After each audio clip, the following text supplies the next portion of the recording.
Hi, I'm C, your virtual assistant today.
What is important with LMS is that we are teaching our students to be independent learners. They should come into class ready for discussion, and activities are there. Everything will be in the LMS. Our students to be independent learners. They should come into class ready. And activities are there. Everything will be in the LMS.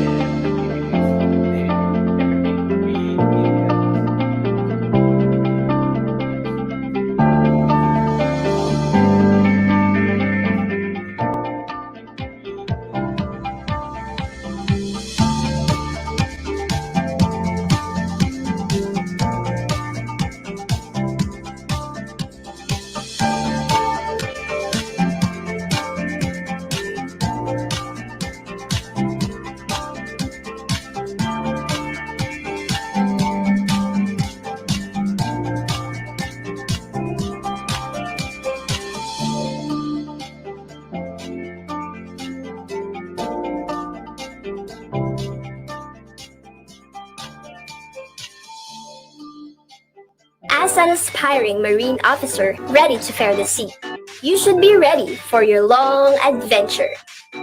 All of your documents are ready to go. As an aspiring Marine Are you ready to accomplish your training record book? You should be ready for your long Seaversity and FastCut are here to help you. Are ready to go. The ETRB, your TRB, modernized. Access your TRB on your laptop or your phone, both online and offline. Oh, and here are more features of the ETRB. Access your TRB on your laptop or your phone. Be competent for a brighter seafaring career in the future. Oh, and here are more features of the ETRB. Access your TRB on your laptop or your phone. Be competent for a brighter seafaring career in the future. Oh, and here are more features of the ETRB.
Hi,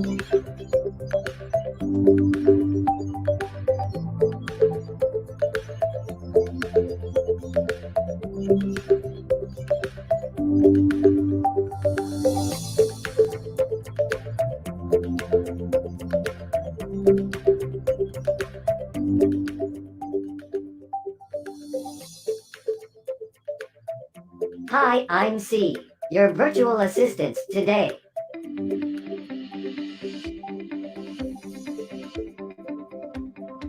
Hi, I'm C, your virtual assistant today.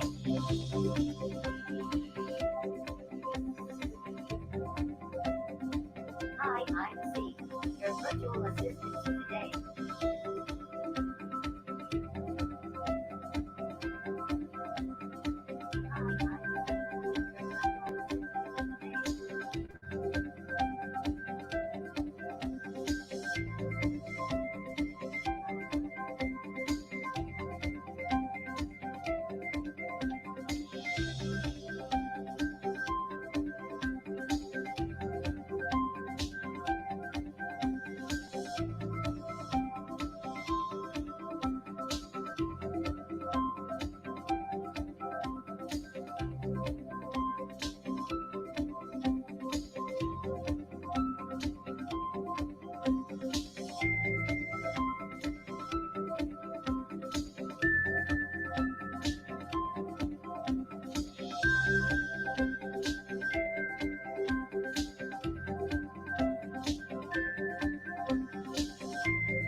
What is important with LMS is that we are teaching our students to be independent learners. They should come into class ready for discussion, and activities are there. Everything will be in the LMS. Our students to be independent learners. They should come into class ready. Everything will be in the LMS.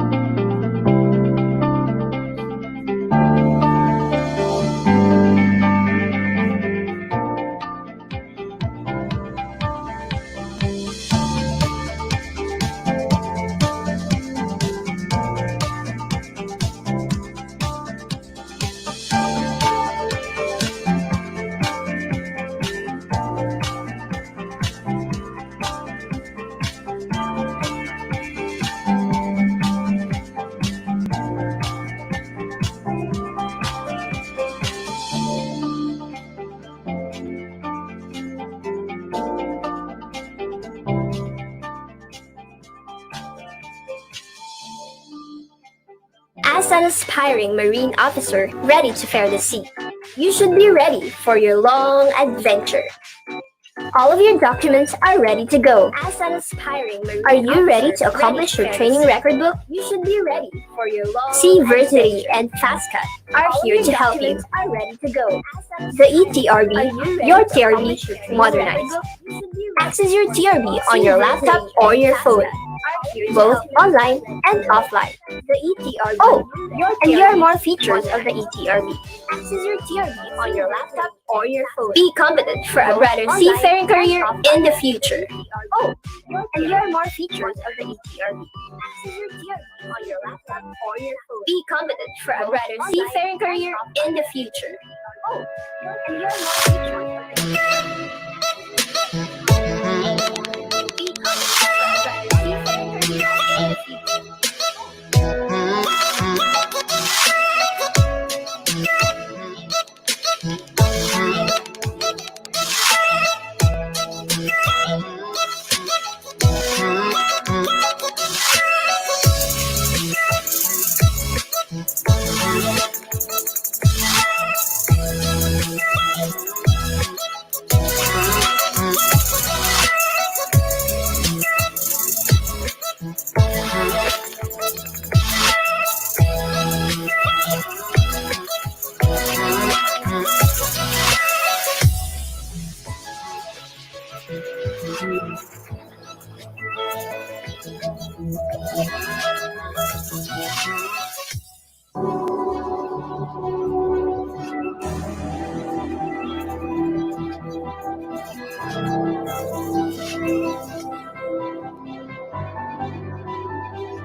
Hi, I'm C, your virtual assistant today.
What is important with LMS is that we are teaching our students to be independent learners. They should come into class ready for discussion, and activities are there. Everything will be in the LMS.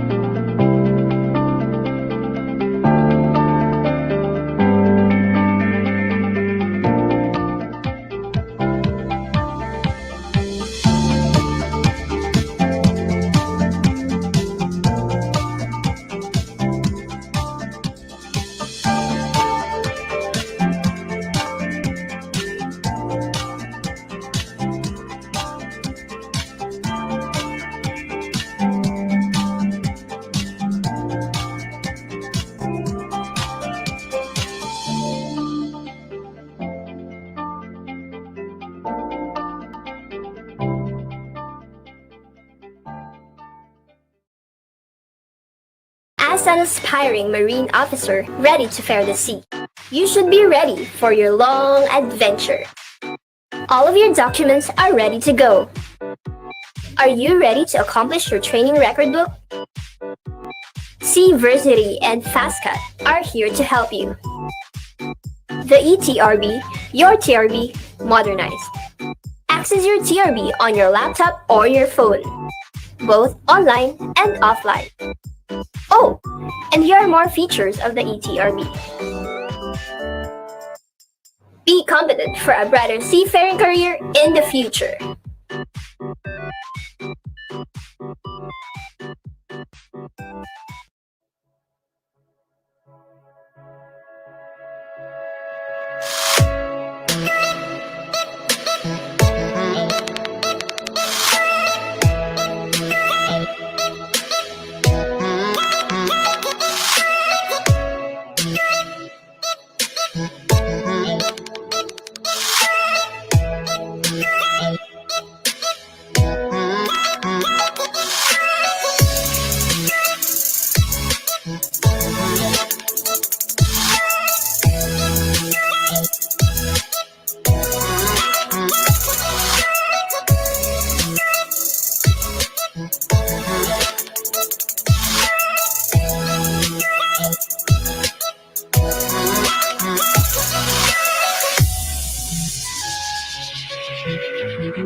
Hi, I'm C, your virtual assistant today.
is important with LMS is that we are teaching our students to be independent learners. They should come into class ready for discussion, and activities are there. Everything will be in the LMS.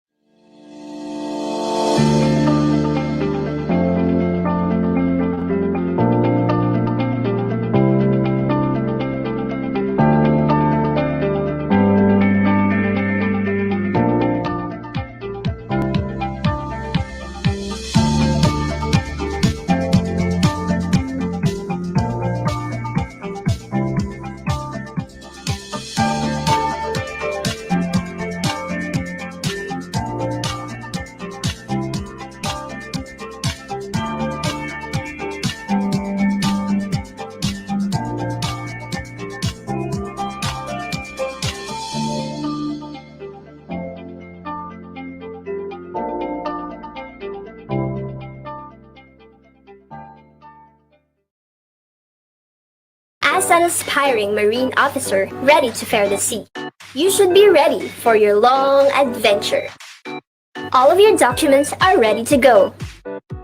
Are you ready to accomplish your training record book? Seaversity and FastCut are here to help you. The eTRB, your TRB, modernized. Access your TRB on your laptop or your phone, both online and offline. Oh, and here are more features of the eTRB. Be competent for a brighter seafaring career in the future.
Hi, I'm C, your virtual assistant today.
is important with LMS is that we are teaching our students to be independent learners. They should come into class ready for discussion, and activities are there. Everything will be in the LMS.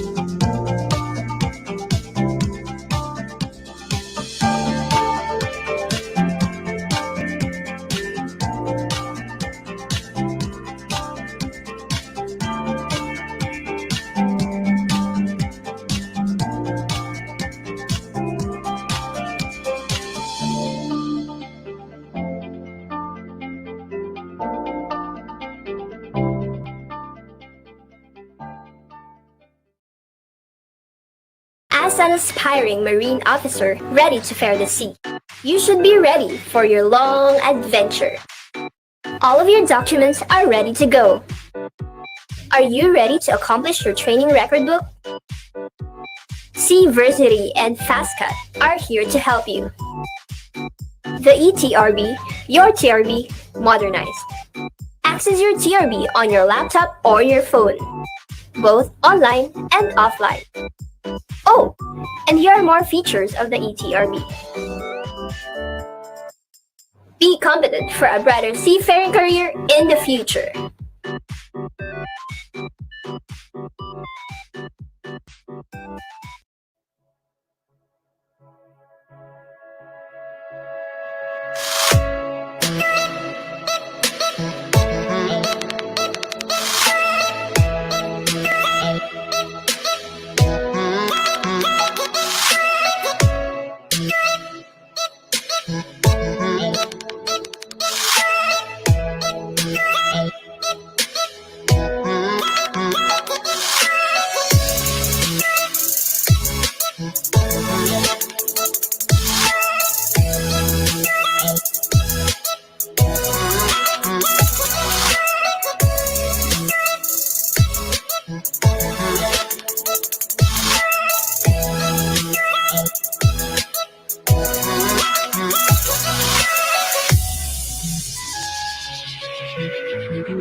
What is important with LMS is that we are teaching our students to be independent learners. They should come into class ready for discussion, and activities are there. Everything will be in the LMS.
As an aspiring marine officer ready to fare the sea, you should be ready for your long adventure. All of your documents are ready to go. Are you ready to accomplish your training record book? Seaversity and FastCut are here to help you. The eTRB, your TRB, modernized. Access your TRB on your laptop or your phone, both online and offline. Oh, and here are more features of the eTRB.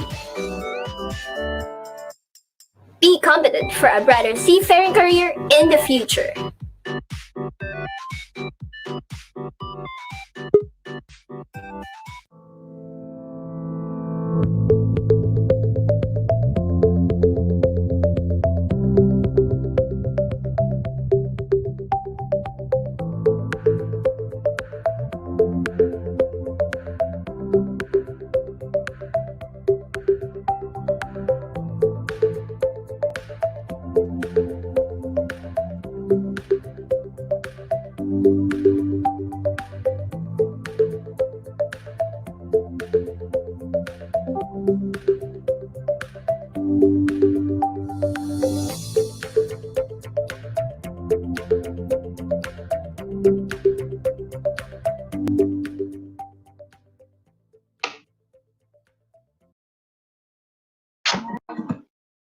6, 5, 4, 3, 2, 1.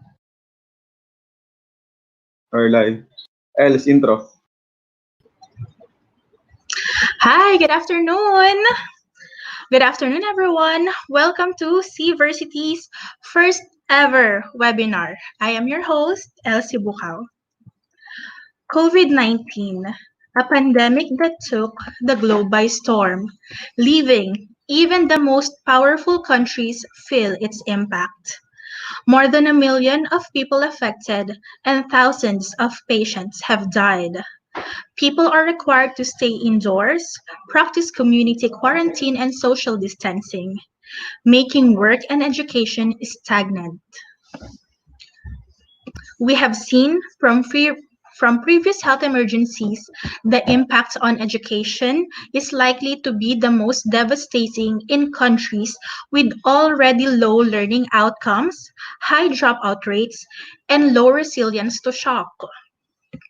The outbreak of the virus and lockdowns at the national level could be used as best test for the education technology interventions for distance learning.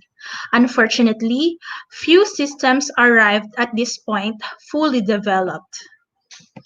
Today, we will be talking about the future of the Philippine Maritime Education for the next school year and how to implement the new normal in the midst of COVID-19 pandemic. We are live via forecast on Facebook, YouTube, and LinkedIn. Everyone is welcome to watch this webinar. Let's join forces together and create the solution. We have collaborated with other institutions to give you an update on how they are coping up with the COVID-19 crisis. We have Asian Institute of Maritime Studies, Pangasinan Merchant Marine Academy, and Seaversity. Our speakers will be talking about Metro Manila and provincial universities' status and their plans on how are they going to strategize in adopting new systems.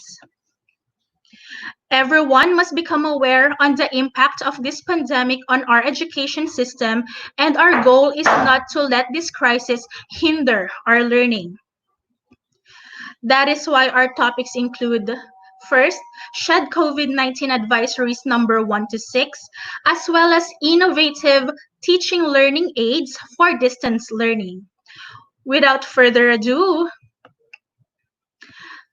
we will now start with the former Vice President of Philippine Maritime Institution.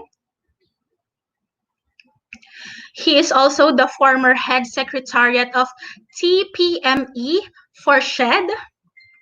He is also a former faculty member of Technological Institute of the Philippines. And he is the current Vice President for Academics in Asian Institute for Maritime Studies.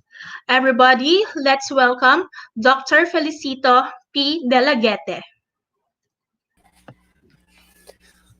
Hi, good afternoon, everyone.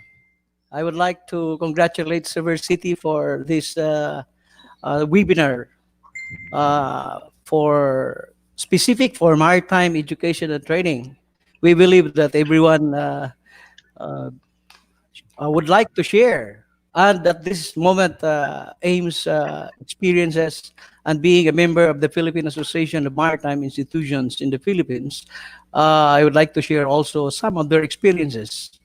Well, I will be talking on my. I have my slides, the framework that I have. Uh, I would be talking of specifically of school management because being an administrator and executive of a school, the challenges in school management coming school year 2021. The focus really of the discussion would be more on resources management. As an academic manager and as an executive, first thing is how do we manage our resources given this pandemic? Let's remember that at the start of the pandemic, we all of us care for the safety of everyone. And even the maritime sectors even heed the call of the president, the government to help. In fact, the Philippine Association of Maritime Institutions did helping the stranded seafarers and stranded cadets. And I will be dealing practically administrative matters and academic teaching learning management, how we will live to the standards in the next school year. So remember that this pandemic will not end only in 3 months. We hope that the vaccine will come early. If none, then 3 to 6 months or maybe the entire school year. The social distancing will be implemented all throughout the school year. It depends. So how will we prepare ourselves? Generally, when AIMS started the lockdown, we are lucky because we started already our learning management system. Although the contents are not that perfect, but we did our best. So today we will be sharing something that everybody, school administrators, will look into this. Why resources management? Practically, if you look at the status of the pandemic, the next slide will tell us that the feeling of anxiety, stressful experience, the experience that we have been for the last 2 months, how to continue our business. In the next slide, you can see that maritime sectors reaching out clients, stakeholders, industry associations, even organizations and governments and NGOs to really keep the business going. In fact, there are associations that started calling the government already.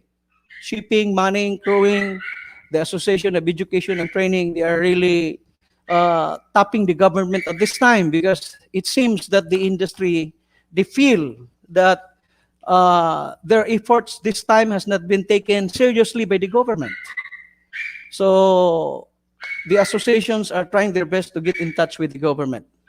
Allow me to start with the administrative matters. How our school administrators coming school year 2021 be able to manage administratively. Let's remember that the first thing is how will you maintain or sustain your employer-employer relations? Because next school year, it does not mean you don't need employees at all. You still need them, but another breed of employees. So how do we manage a very limited resources at this time? We look at very few collections, revenue generations. In fact, parents are saying they might end up of not enrolling this school year. So that's a concerns administratively of the management. So under the administrative management, I think our administrators must look into quick action relative to rationalizing salary at this time, meaning making some contract adjustments. The next slide, the second slide, please. Rationalizing salary and contract adjustments. I think the declaration of calamity, public health, safety. Next slide, please. Safety that allows the administrator to do some rationalization of contract, adjustments of contract, of salary. We are allowed that, but these things should be mutually done with our employer. Then we look at no work, no pay scheme, utilizing leave credits, release of early of 13 months. These are our tools to keep our employees afloat. Then we look at floating status for 6 months. The law provides that under this pandemic period, but this should be subject to statutory law requirements. And in fact, this will lead to authorized or just cause termination as the last resort. But we don't look at that in that perspectives because termination is something it will not help to our employees. we keep them on track.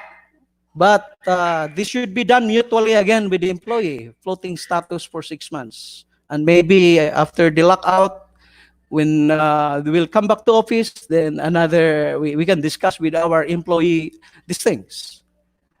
Another concern of the school when we will come back this coming school year, the issuance of interagency task force on COVID-19 and the issuance of DOLE, guidance of DOLE, that it's the school administration that will be responsible in enforcing health protocol standards.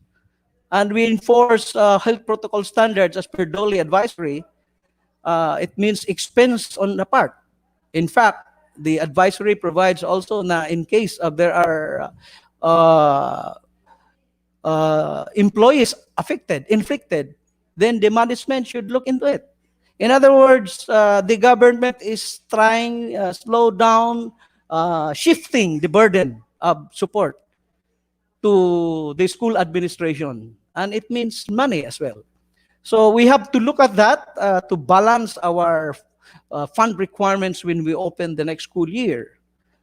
Next slide, please. This is very important, academic teaching learning management. If you look at, for the last 2 months, a lot of policy directions being shared by CHED, DepEd, telling us that we'll be using online, we'll be using blended program, and coming school year, social distancing must be implemented. So when we are talking of the essentials of flexible blended teaching learning, it is not that easy to implement it. It will take us time. In fact, AIMS have been doing it for the last 5 years. And still, we are doing it. The capacity and capability building. So we should look at, are our school administrators, the academic and the admin supervisors are trained to this new direction of delivering the essentials to our students? Does our teaching support personnel has the capability of responding to this call? And this is the important thing. The design, development, validation of the courseworks and activities under the blended learning program. Yes, we have already the face-to-face as per CHED standards. We have these classroom standards activities. But when blended learning will be implemented by CHED, in fact, CHED will be coming out with a policy. Maybe this few weeks, CHED will be coming up with a blended learning policy for all of us, how it will look like and how it will be implemented in the school level. But regardless whether the policy is there or not, all of us are familiar what is blended learning. I will not be discussing really on the blended because you can take it in the social media, in any webinars. I rather discuss it on how the nitty-gritty of implementing it in the school level. So that's why I have said the teaching support personnel capability training, the design, development, validation of coursework activities, the classroom, lab, room, facilities configurations, leadership-driven governance management, all of this are required for an effective and efficient blended learning program. AIMS, for instance, in the last 5 years have been investing so much in infrastructure of the ICT, information communication technology. And we have engaged one of the providers of business solutions in this area. So we are in the stage really of designing the content, developing the content, intensifying this program. And we are continuously looking at the admin academic supervisors training because they are working on a business solutions that they are using in the school. So they should be adept to these new standards so that they can respond to the support services required by the academics. Much more on the teaching learning support personnel. The teachers nowadays after the 2 months experience of the pandemic, many of them have the keen interest already on this online thing. But in the past, it is our experience that many I really don't care yet on the uh, design of their teaching on the online. And now this is the time that they must. In fact, administrators may look at the hiring of our teachers also. That before hiring probably is to look at their credentials. How far have they gone in this kind of technology in teaching? How they can help us. Otherwise, uh, there will be a problem of so many training that can be done because we are not hiring the right people. And for our viewers also, the teachers, this is the time that we must be ready as well. The things of the past, the traditional, will be there. But mind you, the best teachers in this world are those from the traditional, if trained to this blended learning program. Because why? Because these traditional teachers, they have the patience, they have the endurance, the perseverance, and they have the educational moral ascendancy to deliver. What is lacking is learning the ropes of the blended learning. The classroom lab facilities, my dear administrator, this is one thing that we should look at. Because in a blended learning, we are not talking only about ordinary classrooms. In fact, some of the maritime institutions have already started doing this Blackboard, adapting the Microsoft program, or meaning equipping their classrooms with technology, adapt to this blended learning program. So in other words, uh, if you look at financial requirements of that, then we say that, is it a priority? Of course, yes. What is blended in learning in theory if you do not have the virtual reality of doing it? If you do not have the blended learning teaching environment, you cannot deliver these things. You end up of the traditional. And above all these things, admin, ACAD supervisors training, teachers training, design and development validation, classroom lab facilities, requires leadership-driven governance of the management. If the management has no interest in these things, then it will not happen. Hmm? So the core leader here is the management. Luckily, in the maritime sector, maritime education and training, the core standards are in place. The curricular standards are in place. But these are all traditional. There might be a question of, can we really put online, flexible, blended learning in maritime? Yes, in fact, that has been a guidance of the STCW standards. There is in the STCW that we can go on this distance education. But the technocrats might be saying, oh no, because how could you earn skills? You know, when we visited one of our partners in UK, the South Tennessee University, we were amazed of their 3D in their 3D facilities for their equipment. Meaning, in online there are already video clips, animations of machinery and equipments that can be shared. But of course, when we say blended learning, there is still uh, uh, real face-to-face, especially in machinery operations. In fact, lucky, the schools are very lucky, in maritime schools are very lucky because of the requirements of CHED on simulation. The multi-million simulator requirements of CHED is really a big step in this blended learning program.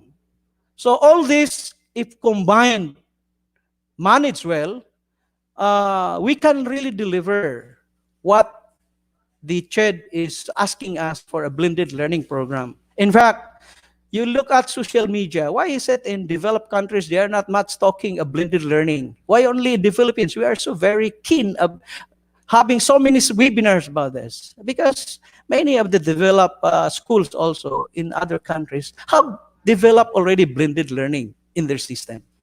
So it is new only here in the Philippines. In fact, why new? Because it's only on 2005, yung policy natin ng distance learning nasa CHED.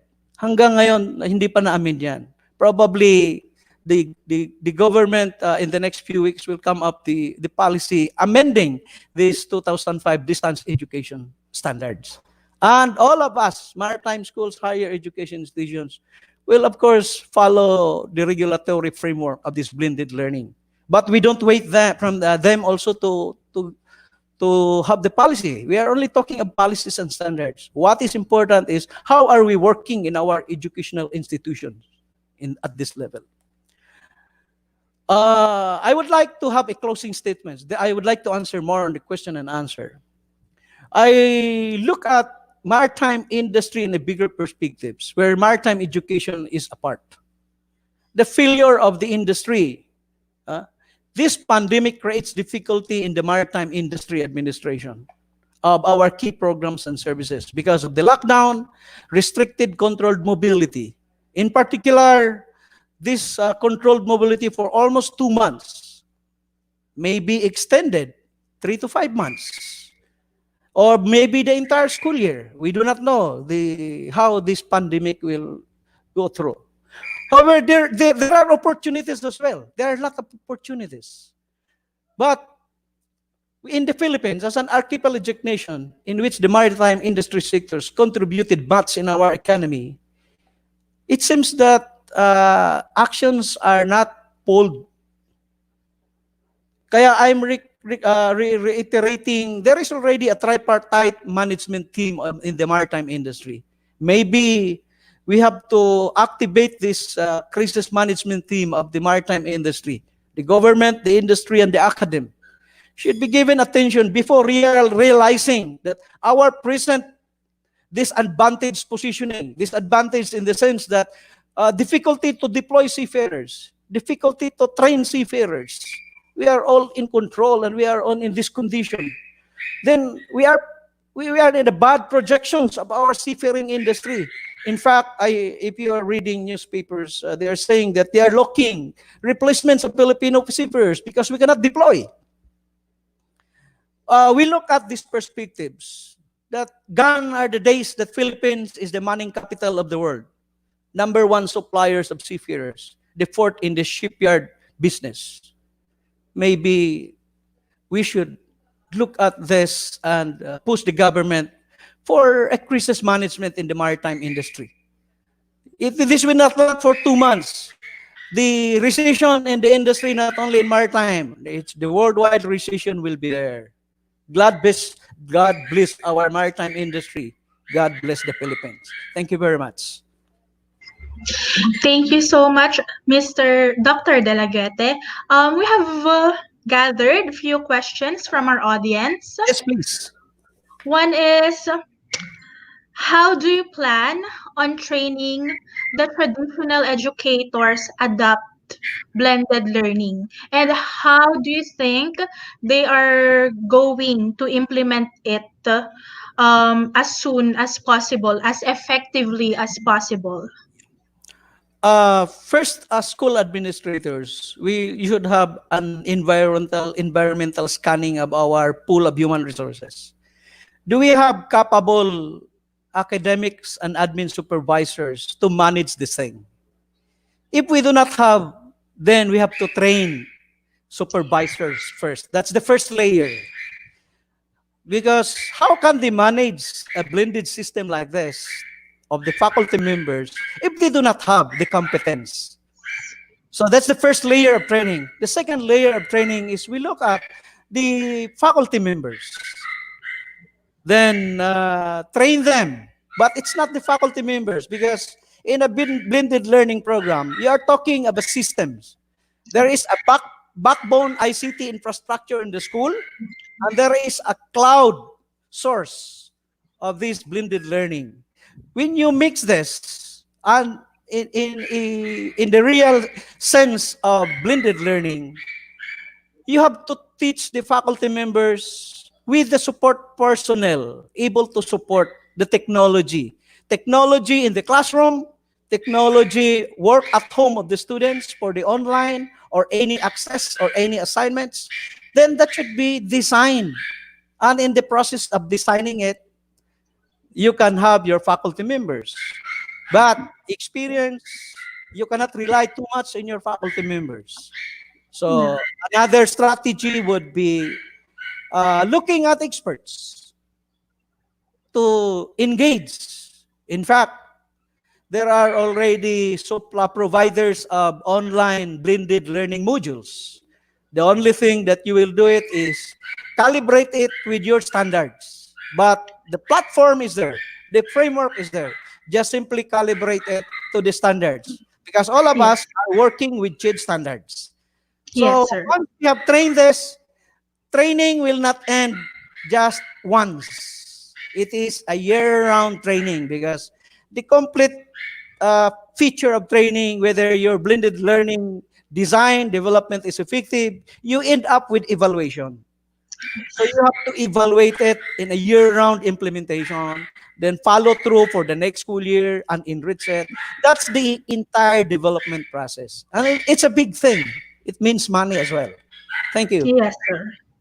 Another question, sir, is that how do you plan on integrating interactive learning? Because you have mentioned that you have LMS, Learning Management System, and it is only limited to theories as well as visuals. How can you make the cadets familiarize themselves, the machines? How can they tour on deck? Any strategy? How can you make learning immersive? If you look, if literatures of blended learning are saying that there are several modes of blended learning. They are talking of rotational schemes. They are talking of flexi. They are talking of flipboard, flip classrooms. So many things. So it's not just familiarizing this, but putting this in the environment of the school. Yes. So when you put it this environment of the school, it answers. It should be aligned with the faculty training as well.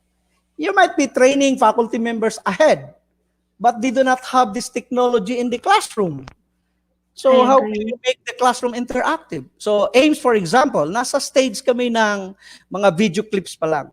But Mhm. sabi ko nga, ang design is continuing. There can be a recording of video.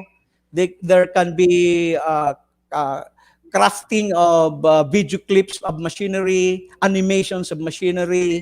And it can be done. I have seen in your Facebook, mayroon kayong mga ganyan si Chief Engineer Ephrem. I think it can be done. So, kaya lang, sabi ko nga, hindi ganun kadali. That's why Yes. blended learning is, it's a long way to be done, especially the content. I agree, sir. We all agree, actually. And it is costly as well. And this pandemic came all of a sudden, no? Yes. We really did not have that much time to prepare for it, as Yeah. well as we didn't anticipate its impact on the generally in education. So Actually, idagdag ko lang siguro yung sa mga administrators na this is the time also to ask themselves, do they have school business continuity plan? This is the time to develop a school business continuity plan in case of disaster. So we are caught flat-footed in this pandemic. Many of us have no business continuity plan. We are not prepared. So this is the time that we prepare a business continuity plan. I agree, sir. Thank you, Dr. Dalaguete. Any closing remarks for our audience? Well, Any message? for our viewers, I know listeners, we have school administrators, we have teachers, we have academic supervisors listening to us. My message really is we have been there in the traditional, and we have been listening so many things around us that this has happening in the developed countries. In fact, a lot of seminars about uh, Education 4.0, and here is now Education 5.0, but still the Education 4.0, we have not been there. So it's about time that all of us prepare ourselves for this new normal. And this new normal, it does not mean that we go back to the traditional. In fact, this is the opportunity that we will move forward. Having the program, blended learning program, this will help us really improve our delivery system, our delivery standards, and coping up with the internationalization of standards, coping up with the globalization of education. So if we globalize the standards, that covers the administrators, the faculty, and the employees as well. Thank you. Sir, sorry, but Yeah. I think a student from Yeah. AIMS want to Okay. ask you Okay, please. what is the ideal number of students in a class to manage in online? Magandang tanong yan eh. Kasi tayo sa Pilipinas, we used to have the standards of CHED is 40 per classroom. 40 students per classroom. If you look at the standards of maritime, slowly the maritime has some standards already in the international in terms of number of students. The laboratory number of students in the laboratory in the practicum exercises, this has been reduced to 20, to 8, to 10. So very few students only. So in the I see. online, pag idagdag natin yung work at home, online program sa mga bata, ang tanong dyan is, how capable is your backbone, ICT backbone to manage? Hindi natin masabi yan kasi depende sa capability ng backbone. But literature says, blended learning platforms, they are saying that if you look at their environment configurations, there are 6, there are 20, there are 10, there are 5, there are even 1 individual. So it depends on the program of the blended learning. It So all depends on the capability of the cloud to yes, manage the system. capability and capacity of the instructor to handle. So Yes. yun yung imamatch natin. The environment, the faculty, the classroom, the technology in the classroom. So yun yung sinasabi. Ngayon kasi talagang itong third trimester, thank you for questioning that, our beloved student.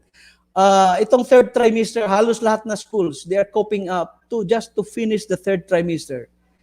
Leniency on the part of the students, giving them the best efforts of the school. And we are all doing that. So for the students naman, we hope that you engage yourself also in this pandemic issue. Kaya hindi tayo kailangan magreklamo, we share our best as well. But we need to say something also. Just report to the management kung ano yung dapat. Thank you very much. Okay. Once again, Dr. Dalaguete, we in Seaversity really appreciate your time. Thank you for sharing your expertise as well as giving us awareness on how AIMS is coping up with this COVID-19 pandemic. For our viewers, we will remind you that after the talk of the speakers, you are given 5 minutes to ask them questions. And Dr. Dalaguete delivered it well. Thank you so much, sir. And together, we will get through this COVID-19 pandemic. Stay home, stay healthy, and mabuhay ang Philippine Maritime Education. Thank you. Thank you very much. For our viewers,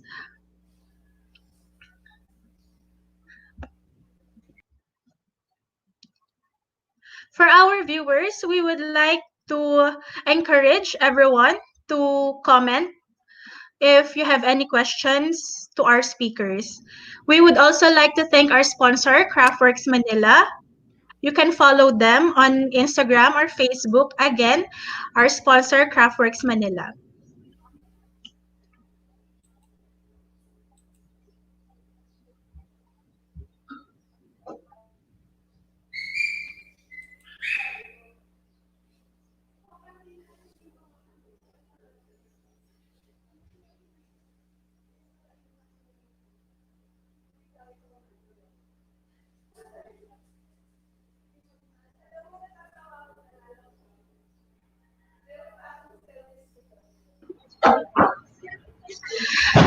Next speaker is from Pangasinan Merchant Marine Academy. She is a former college instructor at FINMA, University of Pangasinan. She is also a former principal directress at Luminarian School, a former vice president for academic affairs at PMSAT College, and the current research director of Pangasinan Merchant Marine Academy. Without further ado, I give you Dr. Raquel Pascua.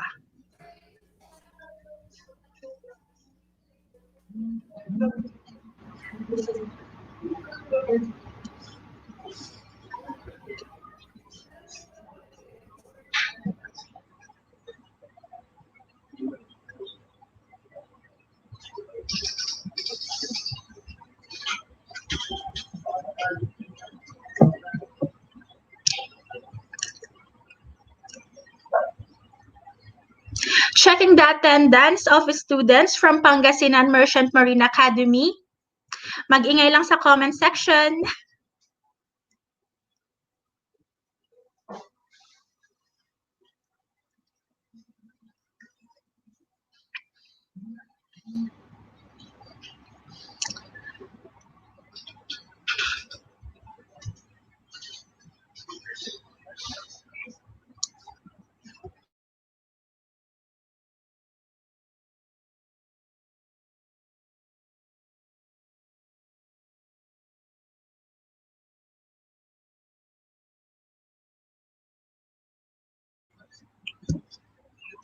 While waiting for Dr.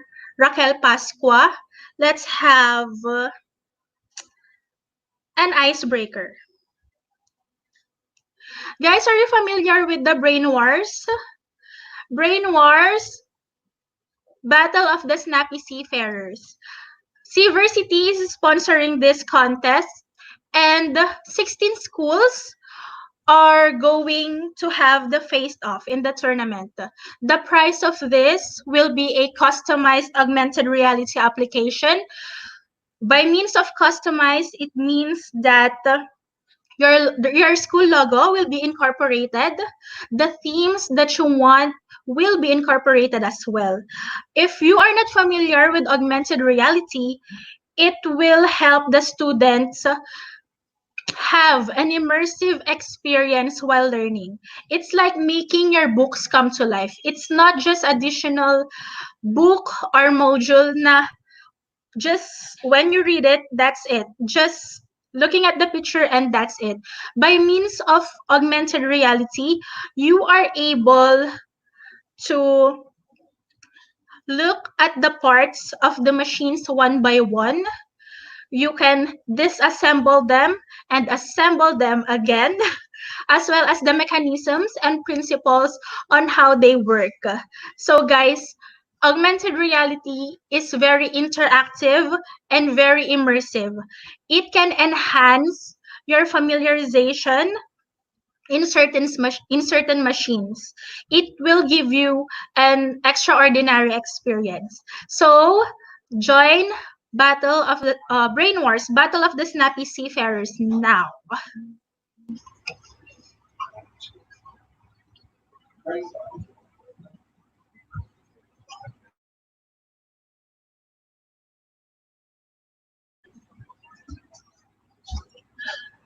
Once again, I introduce our speaker from Pangasinan Merchant Marine Academy. She is the current research director, Dr. Raquel Pascua. Ma'am, good Hi, good afternoon. afternoon. How are you? I'm fine. Okay, I can see in the comment sections that students from PAMMA, they are called Pamanians. They Yes. are with here now. They are watching. So, Okay. without further ado, ma'am, I will give you now the floor. Let us tell us what PAMMA have been doing. Okay, right now, of course, comments undergoing some program, like for example, work from home, and we've been updating all our, paraphernalia in preparation for our next enrollment. And of course, at the same time, we've been very busy coping up with the situation. We are trying to give the best services to our student right now. Even the BPAs, the president, all of us are so busy still servicing our student. Thank you.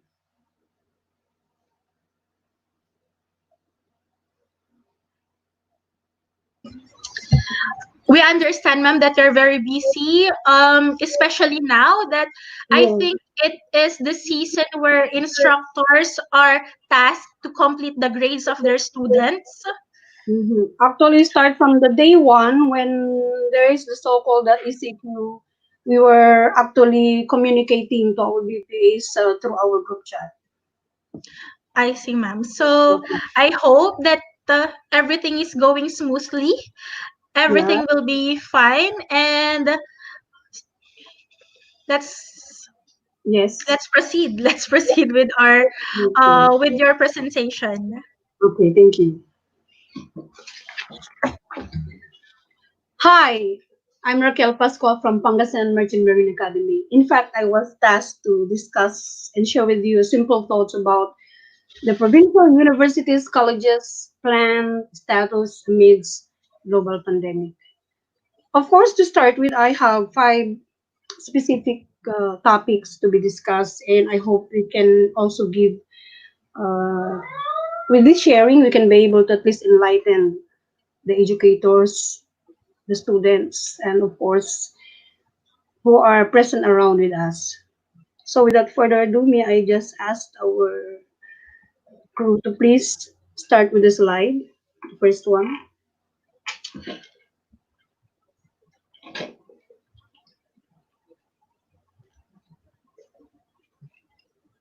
Slide, please. Okay, thank you very much. So basically, I am going to tackle about the impact of COVID-19 as to global pandemic and then its effect to education. And then we also discuss about the negative effect to schools. And we will also be discussing about the alternative plan as far as the universities and colleges are concerned. And we will also be discussing about the awareness on injecting the policy of risk management up to this point in time. And then lastly, I'm going to share with you how research could be the best solution to our hard time problems. Thank you very much. So let's start first with part one. What is the impact of COVID-19 to education?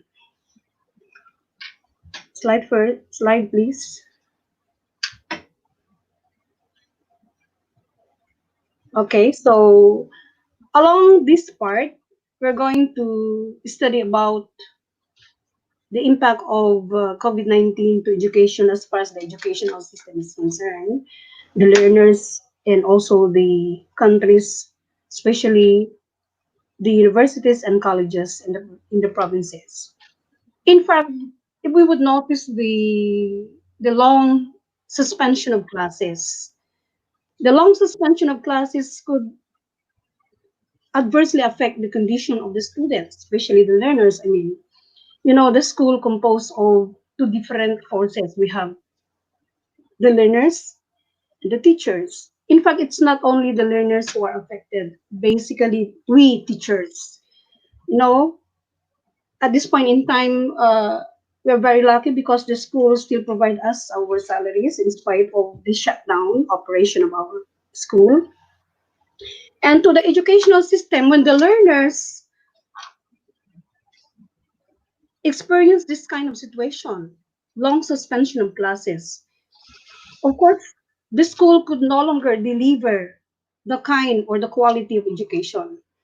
So how can the students cope up with the situation? Like, for example, at this point in time, students are still requiring their students are still submitting the requirements just to be able to pass their final exams. Of course, what can education how can education answer this problem? So we still have some connection. In fact, in my class, I and to others, we have our group chat. So from the group chat that we have organized, we can still in connection with our student. We completed the requirements, and they completed the requirements. In fact, we already have submitted our grades. And this is the kind of technology that we need right now. The educational system is so affected. Once the learners are affected, the educational system will vary. Definitely, it has to change. It has to answer the solution of the problem to as far as the learners are concerned. So, in fact, the educational system right now is trying to redesign from traditional to modern to innovative, and definitely we have the so-called the flexible learning, wherein we inject the so-called traditional, the modern, the innovative way. In fact, students right now through our group chat, they communicate. And in fact, the Commission on Higher Education is trying to do its best by implementing the so-called integration of online learning. And through online learning, we could be able to have our connection with our student. Okay, made use of social media and etc. In fact, we are not also trying to concentrate more on this online learning, but basically, as far as our school is concerned, we're trying to at least try to change or simply make an additional improvement in our IGs and in our syllabus. We're integrating the so-called flexible learning. Of course, not everybody, not all students can afford to have their internet, and not all students really have can finance the installation of their internet at home. So basically, maybe we could divide the class. Those who are willing to attend and those who can afford to be on online like this will be having this kind of solution to the problem. And this I think would be the reality right now. Because even we would like to impose the online learning, what about the others? Okay? Hindi lahat mayaman. And especially right now that we've been incurring or going through the difficult problem like this global pandemic, I don't think so that they could afford. Okay, their income stop. Okay, and of course the school also is affected right now. Universities and colleges are right now are trying to at least experience difficulty. How can they be able to have more income when the student stop, when the school's operation shut down? We could not be able to circulate the capital. Everybody is affected. Okay, so I think the impact of COVID-19 to education give us now the feeling that we have to move on. This is the reality. Even at my age, it's the first time that I have experienced this kind of problem. Then we have to be multitasked. We have to earn our living. At the same time, we have to still suffice the needs of our family. And of course, at the same time, the school as a partner in rearing the children is trying to deliver its best still in terms of good quality education. I think PAMA, I would say, we have lots of educators who are really very responsible and very cooperative. Okay, next slide. Okay, so the effect of COVID-19 to education. So this is in fact the findings statistically on the effect of COVID-19 to education. Maybe I could explain this through looking at our graph. Next slide. Next slide, please.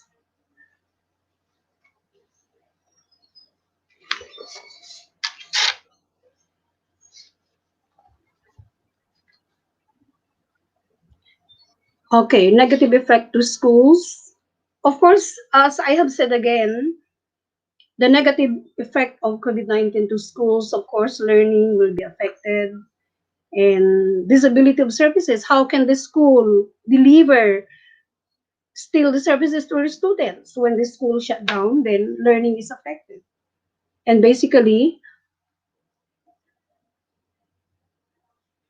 the possibility of shutting down the operation is very feasible. So, as I have said, I would like to explain this part by looking at our graph. I think I have submitted a sample of an illustration on the findings on the total number of learners who are affected from February to May 10, 2020. Sir, slide, please.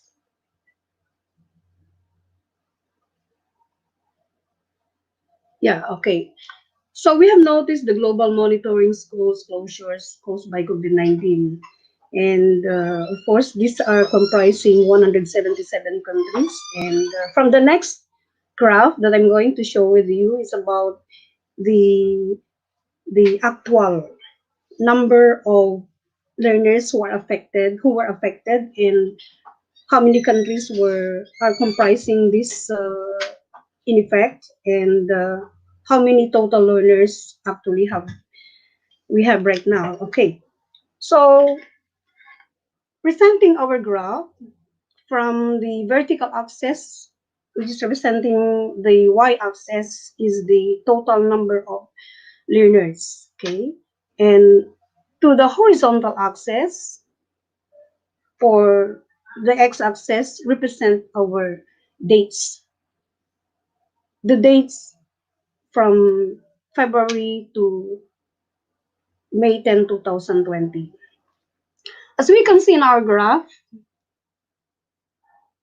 we have noticed a increasing effect of the COVID-19 as far as the learners are concerned, and even the schools. And we have noticed also a, the effect from this particular period. Okay, we have noticed the data in there. Okay, the data is about the national statistics findings from February, that is February 16, 2020 to May 10, 2020. We have gathered the total number of students who were affected. That is 1,287,571,163. And this is actually the the findings right now. And then that is equivalent to 72% of the total enrolled learners. So this comprised 177 country-wide closures. So in other words, if we try to evaluate the impact of COVID-19 to education, really it worsened the condition of our education. And basically, as educator, we really have this kind of feeling that in order for us to at least uh, be a contributory to this problem, we really have this kind of responsibility of coping up with this situation by still giving us the best, still quality education to our students. And at my age, of course, it is also our legacy to provide the best quality education to our students. Okay, next we have the alternative plan to global pandemic. Okay, so now what basically are the plan that universities and colleges are trying to undergo? One specific answer is the use of distant learning. And of course, through online learning, we could still deliver the best education to our students. And of course, it does not only talks about the online learning, but we also consider some other online tools. Okay, because we educators or teachers will have to follow the lesson plan or the syllabus. That we make it a point that at the end of the day, we still complete all the requirements for our student. And of course, we're also trying our best to at least try to work from home some activities so that we can still submit it to our office. And at the same requirements is also assigned to our student that they should also work from home and submit to us the requirements to be given them a fair grades. For the hazard control, the school actually took precautionary measures from the day one that they have suspended their classes, like suspending the class and at the same time disinfecting the facilities and the other equipment by the school. Okay, next is action plan. How important is preparing our day-to-day activity? Of course, even mother has to budget everything, has to prepare everything that they have to spend like this and they have to minimize like this, etc. As educator also, we prepare our action plan because from the day one that they have suspended our class, we see that we try to connect with our student. We do not shut down our services to our student. And so basically, the importance of action plan to us educator is really a full requirement. Okay, in the action plan, you will have to indicate what is your objective, why do we need to do this thing, and how are we going to do this thing. And in our action plan, we have also to include how we can be able to improve still the process of learning. So an action plan is a day-to-day report for our activity. And these are being done and prepared and submit to the office. That's why sometimes they would ask us, are you still busy? Yes, we're still busy. And through action plan, we can be able to project and forecast what probably will be the alternative, or we could probably anticipate whenever the problem arises, especially this natural occurrences or fortuitous event in times of uncertainty. We have the backup plan. With the action plan that we have prepared, we could actually, I'll share with you some thoughts in here. Okay. In our action plan, we already have included our backup plan. That is, number one, we designed the system of education. In fact, even without the implementation of the Commission on Higher Education about this online learning, we've been doing it already. Okay, because as educator, we are multitask. When we redesign the system, we look at the learners.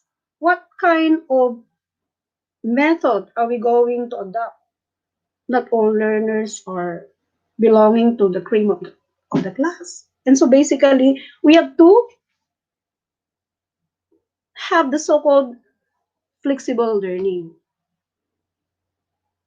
Yung mga medyo mahirap umintindi, pwedeng bigyan mo ng ganitong assignment or activity. Now, develop and integrate the system in the curriculum. In fact, this backup plan prepared by our, of course, our institution, in fact, is already one of the implemented policy of the CHED about the so-called online learning. So, in other words, at time immemorial, talagang we already have included in our action plan about this online learning. So, in other words, it's no longer new to us. So, we could be able to adapt ourselves to the present situation as far as the way of learning is concerned.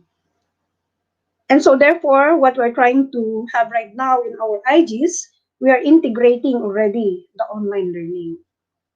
Okay. And then next, we have redesigned better system of education. Okay. As I have said a while ago, hindi lahat ng estudyante natin ay magaling. So we need to have to redesign something better in order to improve and develop the students well. That's why we have the so-called assessment, evaluation, and others. These are the things, or these are the tests to gear the students skills. And that I think included in our backup plan. Okay, next slide, please. So next is awareness on the importance of risk management to the academic world. Actually, the enterprise risk management policy is about in the objective and in the vision and mission of the school, they have to take the risk. That's why in making a policy, they should always have the so-called backup plan. That at time of crisis, take it or leave it. The school will have to sacrifice a little, especially nowadays that online learning is very massive. Okay, so how can the school cope up with this situation when they do not install better technology, when they do not buy some social media materials? So what I'm trying to say is that risk management concept is about investing more, and later they could realize better. In fact, the SWOT analysis is the best explanation of risk management. We are seeing threat. We invest, isn't it? But in the end, we are seeing opportunity. That's why in the policymaker should always include in their objective about getting a higher level of development. Dapat titignan nila talaga na very holistic yung objective ng school. That they do not only see how profitable would be school, but how can they be able to at least provide better opportunity to students. Because, as far as I'm concerned and as far as our school is concerned, we're looking at our students as the best result, meaning to say we base the success of our school on the basis of the career of the students. If they are flourishing, that means that's our credit, diba?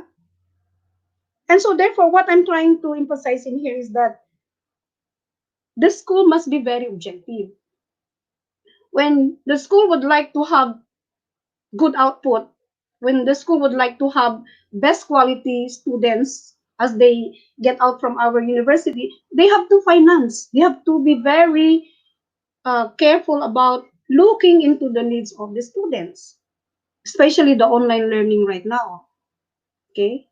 Now, anyway, of course, part and parcel, the students will also be very aware of the present condition.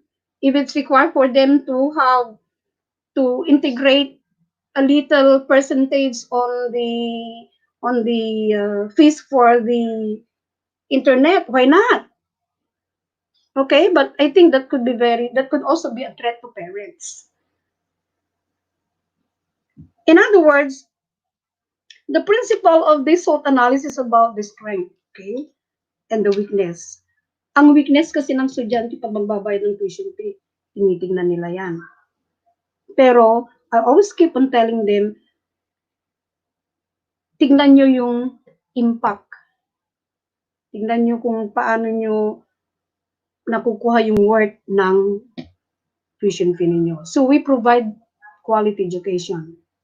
Like for example, the school in their action plan, we always have to conduct seminars every semester, training. The school send people who attend seminar and then later they re-echo and then later it will be applied. Because we are under outcomes-based education. We no longer from the OBTL, wherein the teachers does the talking, but in the outcomes-based education, we look at the skills of the students. We make it a point that as they finish their 4-year degree in our school, they're skilled. They could talk, they could read, they could deliver good communication to their client. So in fact, in our backup plan, we design better system of education for child development. So very holistic talaga. Kasi we're not only after income, but we are after the need of the student for humanitarian reason. Kaya minsan, mababa talaga ang tuition fee namin. So, I always explain to my students, we have the best school in the province. Because as I look at their tuition fee, mababa talaga. But of course, you look at them. We are producing better students. Others are already flourishing abroad. Sometimes they send me text, oh, dito na po ako sa Canada, dito na ako sa Brazil. So, these are the things that, in a way, na nagawa namin sa estudyante. Kasi very holistic yung objective ng school eh. Kung baga, hindi sila tumitingin talaga doon sa income, kundi para doon sa bata. And that is supposed to be the kind of educational system, and that is supposed to be the kind of policy that the school must have. Okay? Sabi nga natin, when you invest something, of course, there is always a return. Sometimes you have to have your insurance because you are after something. That's why, siguro, I would say that as we go along with our discussion, and as I could see in the future, that the school will also have to integrate in the policy about securing and protecting its student through insurances. Kaya nga meron talagang insurance ang estudyante. In fact, this is also one of the risk solution to the problem. Okay? That's why how important is having an insurance. Securing and protecting the properties of the school. At the same time, protecting also the students. So that is how risk management work in our system. Okay, next slide, please.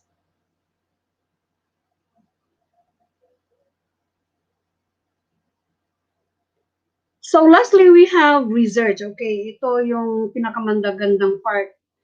How can research be a tool for effective management? In fact,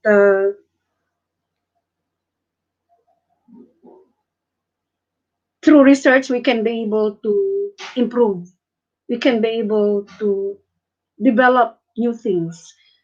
Like for example, sa taghirap ng mga tao ngayon, okay, since we are dealing about COVID problem, how can these people cope up with the difficulties in their lives? We do not just depend on the assistance coming from, you know what I mean? And sabi nga nila is the saying that teach them how to fish rather than giving them the fish. Okay? So through research, we can be able to have our own source of income. Okay. Through research, we can be able to improve. We can be able to make good decisions. In fact, looking at the previous writers' findings, to us, it could be the basis of our decision. Sabi nga natin, balik tayo doon sa risk management, is that if the school invests more, there is a great opportunity that there will be a big return. We're talking about the return of investment. Of course, the school depends its income from the tuition fees of the student. Right now, how does COVID affect education? In fact, hindi lang education ang affected, kami ang affected. In fact, we're trying to look at better opportunity. How can we be able to cope up with the situation? Kulang din ang pasweldo sa panahon na taghirap ngayon. I think, what are we going to do? Okay, papasok yung mga research na yan. Through research, we can be able to have at least raise the income of people. Diba? Kung baga multitask, diskarte. When you make diskarte, you have to study. Okay? Mayaman nga, maraming ang yumayaman because of research. And through research, as far as our school is concerned, they're investing too much in our research. Like, for example, outreach program. Okay, like for example, skills training. This school is trying to finance the skills training program. Everybody is attending the skills training program. That's why at time of crisis, last semester we had our skills training program. They were taught how to how to help the victims, for example, in during the disaster program, yung mouth-to-mouth resuscitation, and during the times na may fire drill tayo. So the students does not only learn something about classroom learning, but this time skills. Marunong lang estudyante umakyat ng fourth floor pababa because of that kind of drill that we had. So in other words, the school, as I look at the school and as far as the research office is concerned, they're investing too much for me. So at times of crisis like this, the students are no longer nakanganga. Alam na nila yung gagawin nila. In fact, itong COVID-19, everybody, first day one pa lang, they were oriented already. Okay? And these are due to the fact na ang daming drills. Ang daming drills ang kinoconduct ng school. Okay? Especially so that in the future they will become seaman or marine officer. Ang tatahakin nilang buhay nila o trabaho nila, delikado din. So they were really taught how to be skilled more. That's why they conduct drills, may mga assessment tests, and others. That's why even Saturdays and Sundays they have their class because of this kind of objective of the school. So through research, it assists the university to achieve various strategic objectives. When we talk about strategic objectives, as we go back to risk management, this is with the use of what we call SWOT analysis. Okay, ang school hindi lang titignan yung strength niya eh. They would look into the weakness. Ano ba ang weakness natin? Okay, so from that weakness that were seen, the school is willing to invest, providing better facilities. Million of pesos has been invested to these facilities like simulation, etc. So I'm also very proud to say that our school really uplift really the standard of way of teaching, uplift the standard in terms of facilities, etc. So imagine students for every facilities that will be used, it will only accommodate number of students. That's why they have to at least provide on the basis of the number of students. Okay. Every classroom were provided with flat screen and they have the projectors and etc. Okay. So these are things that school is investing. Kanya nga ito, these are also part of the policy under risk management. Okay, so that at times of crisis, the school could easily anticipate. Darating pa lang yung problema, meron ka ng alternative plan. That's why not only the schools are given the opportunity to have this kind of requirements, but also as teachers. That's why even teachers are well oriented about their task as we are experiencing this COVID-19. So we're also very busy right now. Yes. And then what we have, be able to conduct future strategies to investigation and findings. As I have said again, that from the previous findings and studies of the writers, it could be the basis. It could be our basis, if not for something better. Siguro that could give us an idea for more improvement, for more development. Kanya nga, if we conduct research, we basically have to collect data para makita natin kung ito ba ay effective o hindi, ito ba ay maganda o hindi. Okay? And then for the last one, be able to transform complex strategies, ideas into plans through risk management. Kanya nga dito, with the policy that were made by the Pangasinan Merchant Marine Academy, titignan yung mga priorities. Okay, are these priorities the contributory to the entire management, not only management but the students? Okay, check. Are these things that we are investing, does it do good to the student or to the management only? Or if there is only, then X. So these are things that we basically have to consider. That's why through research, we can ask teachers, we can ask students to evaluate what are their needs. We can ask also the teachers what are their needs. Okay? That's why in as far as the policy of the Pangasinan Merchant Marine Academy, we do usually evaluation. In my class, I conduct evaluation. So that from the opinion of my students, if there is 70%, yes, that means improve, still continue. If others say 30%, then yun ang focus ng studies natin. And that's how research works in this time of COVID-19. So I think I want to end my discussion by simply saying, all means all.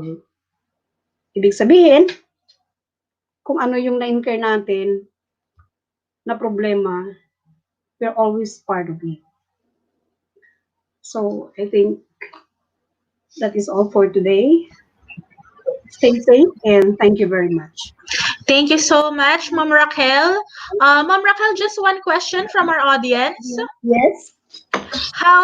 How prepared is PAMMA for the next school year? What course of actions have the school administration were taken in preparation for the next school year? Okay, so as I have said again about how prepared is PAMA for the next school year. In fact, we've been very busy improving or integrating the online learning in our syllabus. And there were also some injection of new idea coming from different faculty members. So from our group chat, we try to make some comment. We try to make some additional ideas kasi every now and then, Dr. Toledo is trying to ask question. O meron ba kayong gustong mangyari na ganito? So everybody is joining and participating actually kung ano yung ikakaganda ng PAMA, ng mga estudyante.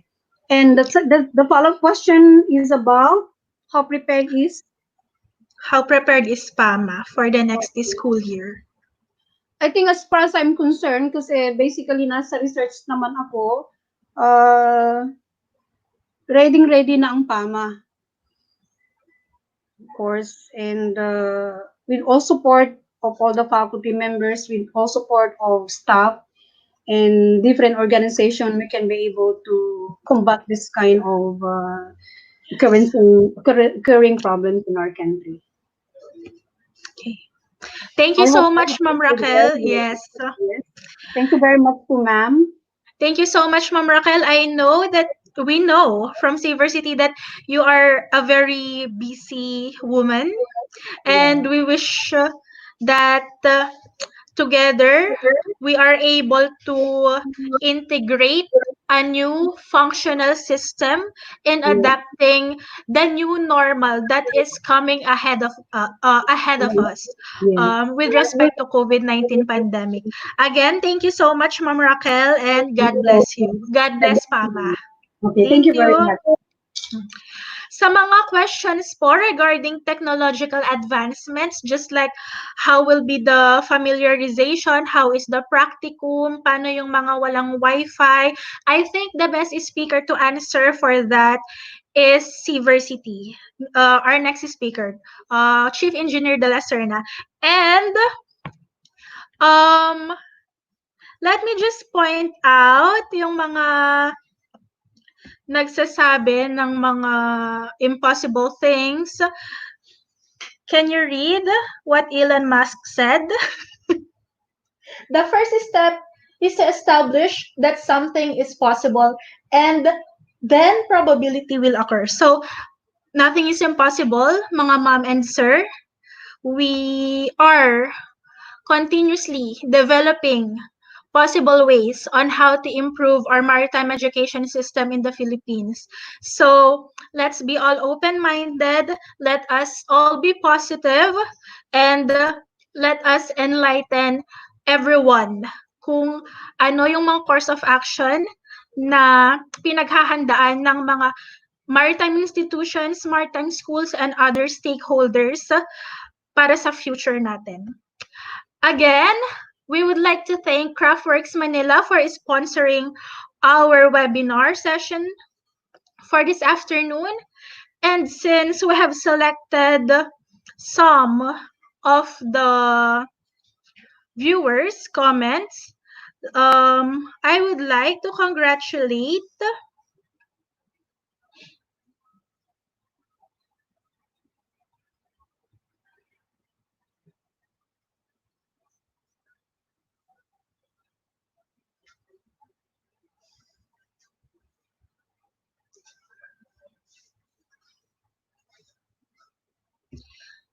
the one who asked regarding PAMMA Ilocos MD Shop. We will send you a message to claim your prize. It is a 25% discount gift certificate courtesy of our sponsor, Craftworks Manila. As well as, let me review the one who asked AIMS a while back. Ma'am, we will message you later as we come to end, as we proceed with this webinar. Once again, we will be giving 25% discount gift certificates courtesy of our sponsor Craftswork Manila, as well as cell phone load courtesy of Seaversity.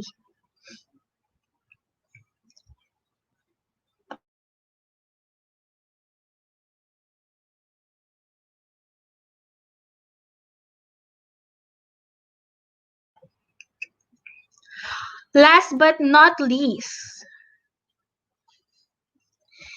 he is an educator and innovator of advanced learning systems through Education 4.0.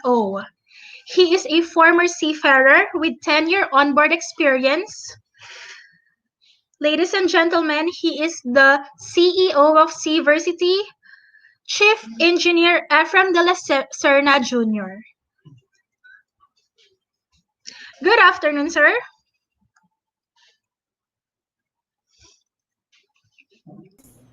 Muted pala ako, sorry. Good afternoon. Good afternoon, sir. Gra- Are we ready? Good afternoon. Clear na clear. Yeah, clear na nasa... Can you hear me already? Yes. Yes, sir. Okay. Nandiyan ka sa office ko, clear na clear. Okay. Gusto ko bang i-flex yung quote ni Elon Musk. Oh, that's our inspiration eh. Di ba? Just think of it, it will be one way or another, di ba? So, thank you, Els. Thank you, Dr. Dalaguete and si Ma'am, no? Dr. Pascua. Dr. Pascua po of PAMMA. Ito po, I'm working at home. 4 screens. Magpa-5 na. Okay. So, we're going straight to the point, Els. Para Yes, sir. they can see what we can answer, di ba? Okay. I'll just, can I share now my slide? Share slide. Oh, teka lang. I have to switch.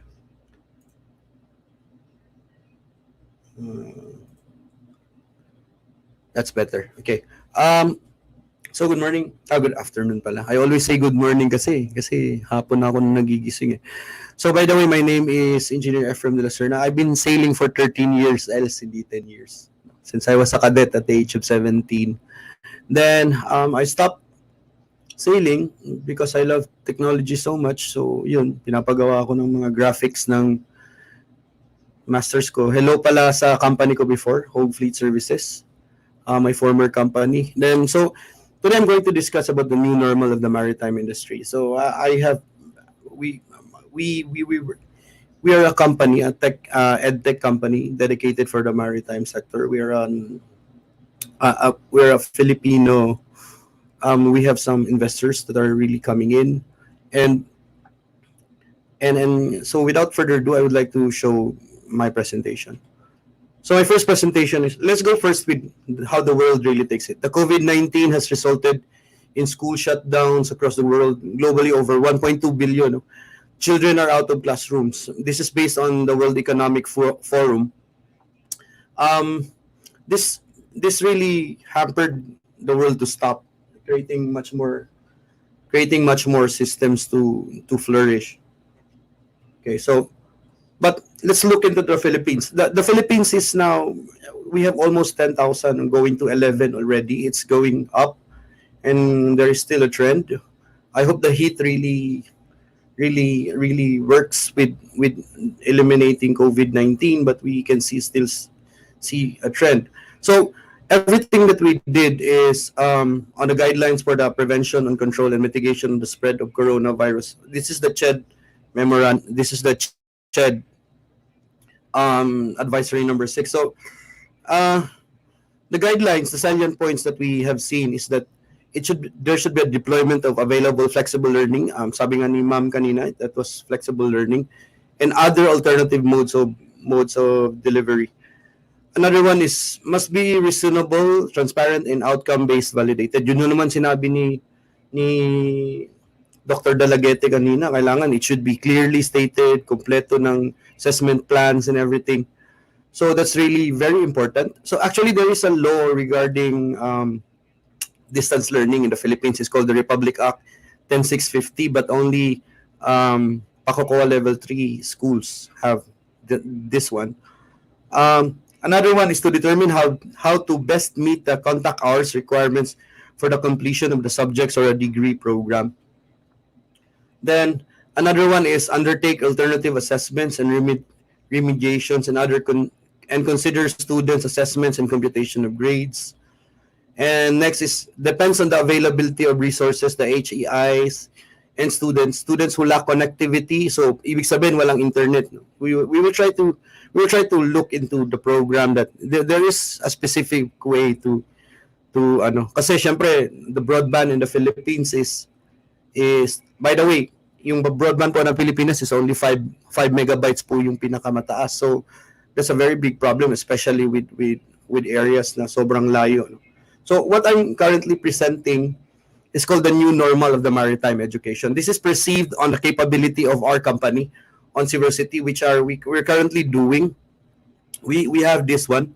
So the first thing is online enrollments. Yung students will be likely go online, choose their school courses that they want to take up and to be part of. Another one is we will also tackle on online payments kasi the problem is kailangan if you have mobility and convenience talaga, online payments we have that one also. It's called Piso Pay system. Will be digital literates and explore the view of payment gateway. So we will just a snippet of what is really happening in the Philippines. Another one is e-learning systems. With a sudden shift, the new normal of the education will always persist. No? This is kaya nga tinawag siyang the new normal. Typically, shall we go back to the traditional way of educating people, or probably shall we work on creating a new normal where the Philippines is really left behind? Yun yung sinabi din ulit ni Dr. Dalaguete, Dr. Chito Dalaguete. He was really emphasizing on that one. Another one is cloud simulation. So Casing Connect has already created this one. We will explain that one.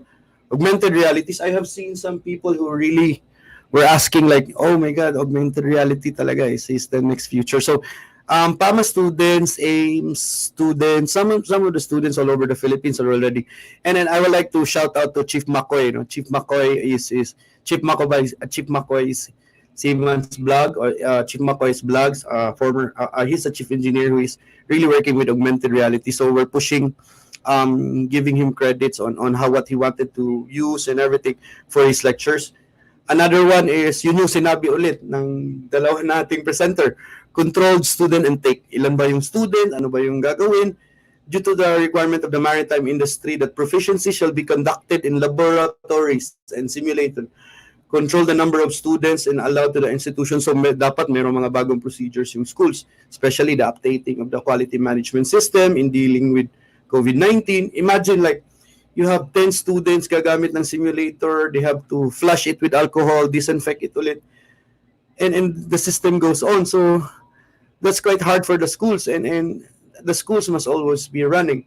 That's one of the reasons why when I was sailing, my former superintendent when I was working was telling me, why are you stopping?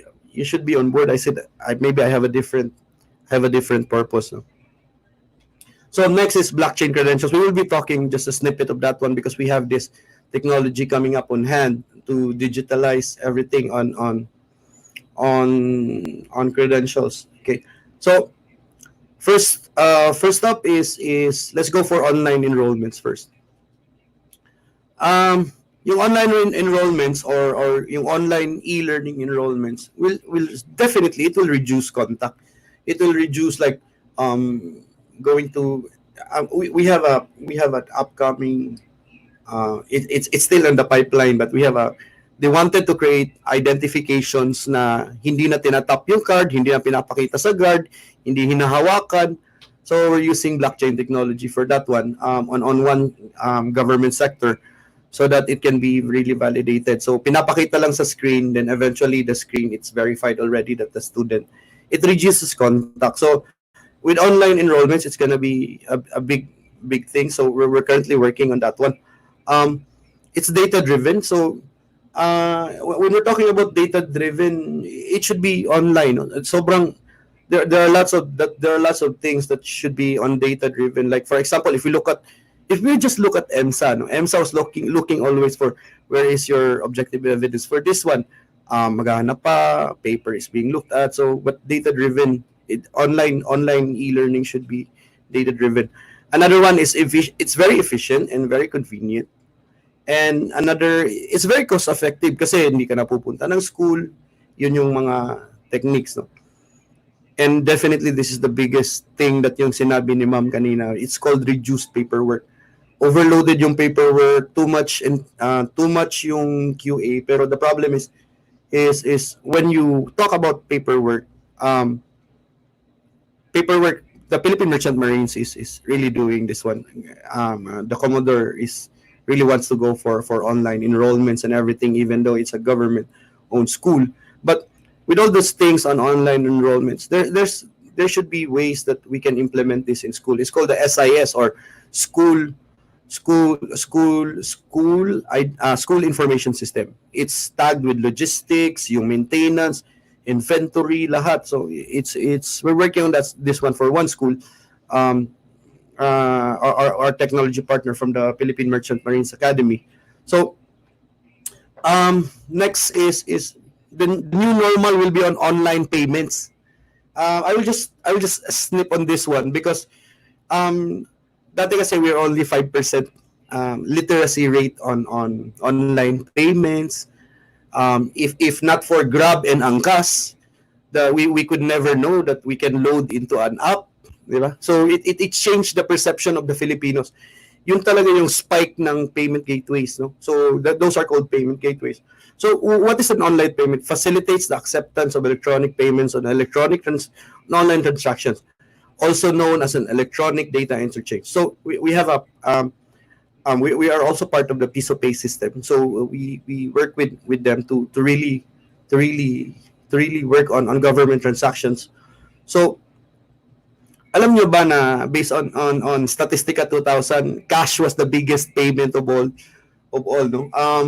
51.3% cash pa rin, and cash is a transmitter of disease sa COVID. Ganun na tayo ka. Paano ba natin sasabihin yun sa Tagalog? Can I say this? But it's kaparagningan. The new normal is sobrang na natin. Gusto natin humawak, alcohol. Tumulak lang ng pinto, alcohol. And the biggest transmitter of disease is coins. Coins and paper bills. Identification cards. Paper is also maraming ano. And definitely this is the preferred payment methods of the Philippines in 2019. This is a new study, but they said that there will be I did not actually put on the actual numbers but there is a 30% switch because of this pandemic. So there will be a 36% increase on the use of credit cards, debit cards, app payments.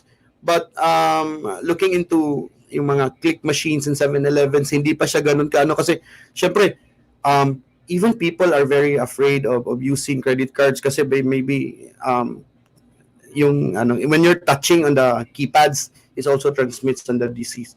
So now I'm finished with online enrollments and payments. Now let's go to the cream of the crop. It's called what we are doing with e-learning system. So with a sudden shift, the new normal of the education will always persist. Then more move on online learning can be the catalyst to create a new one. So ibig sabihin, when we adopt this one, kasi sobrang shift yung system natin eh. It's like when you started with e-learning, alam mo yung because it's only for Pakukowa level 3. So it was Sir Edmund Alok who taught me about Pakukowa also on QA.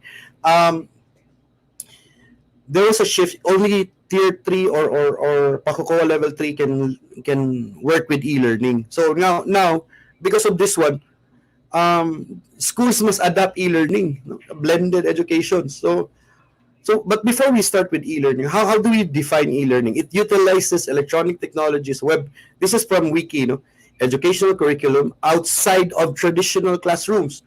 In most cases, it refers to a course, a program, or a degree delivered completely online. But this is not completely online. Maritime can never be completely online. Yun po. That's what we're really looking at. But on our perspective, there are 8 reasons to ensure the normality in maritime education. This is how I viewed the normality in maritime education. First, you should use a dynamic platform. Before we worked with creating our own platform, and eventually we're still working on our own platform. But there's one platform that we really use with Seaversity, and we've been presenting this one when I was a speaker for Moodle. For me, nothing can beat Moodle. Really, it's beyond. If I can quote it out, it's like if compared to other systems, Moodle is like Galaxy Safari. Yun ang if I quoted him correctly, from one guy from Moodle Moot, no? Galaxies daw yung pagitan. And we can look into that one. Basis should be clearly defined. So ibig sabihin, where this is the basis, curriculum, JCMC, CMOs, and everything. Another one, set the flexibility system and schedule. Kailangan talaga, you should look into your students' flexibility and system. For example, yung sinabi ni ma'am kanina, paano yung walang internet? Then we will make a system that will make for that one. Kasi in Seaversity, we call it, we don't call it never, it's never a problem. It's always a challenge, no? So let's look, yun nga eh, Elon Musk, possibilities and probabilities, di ba, else?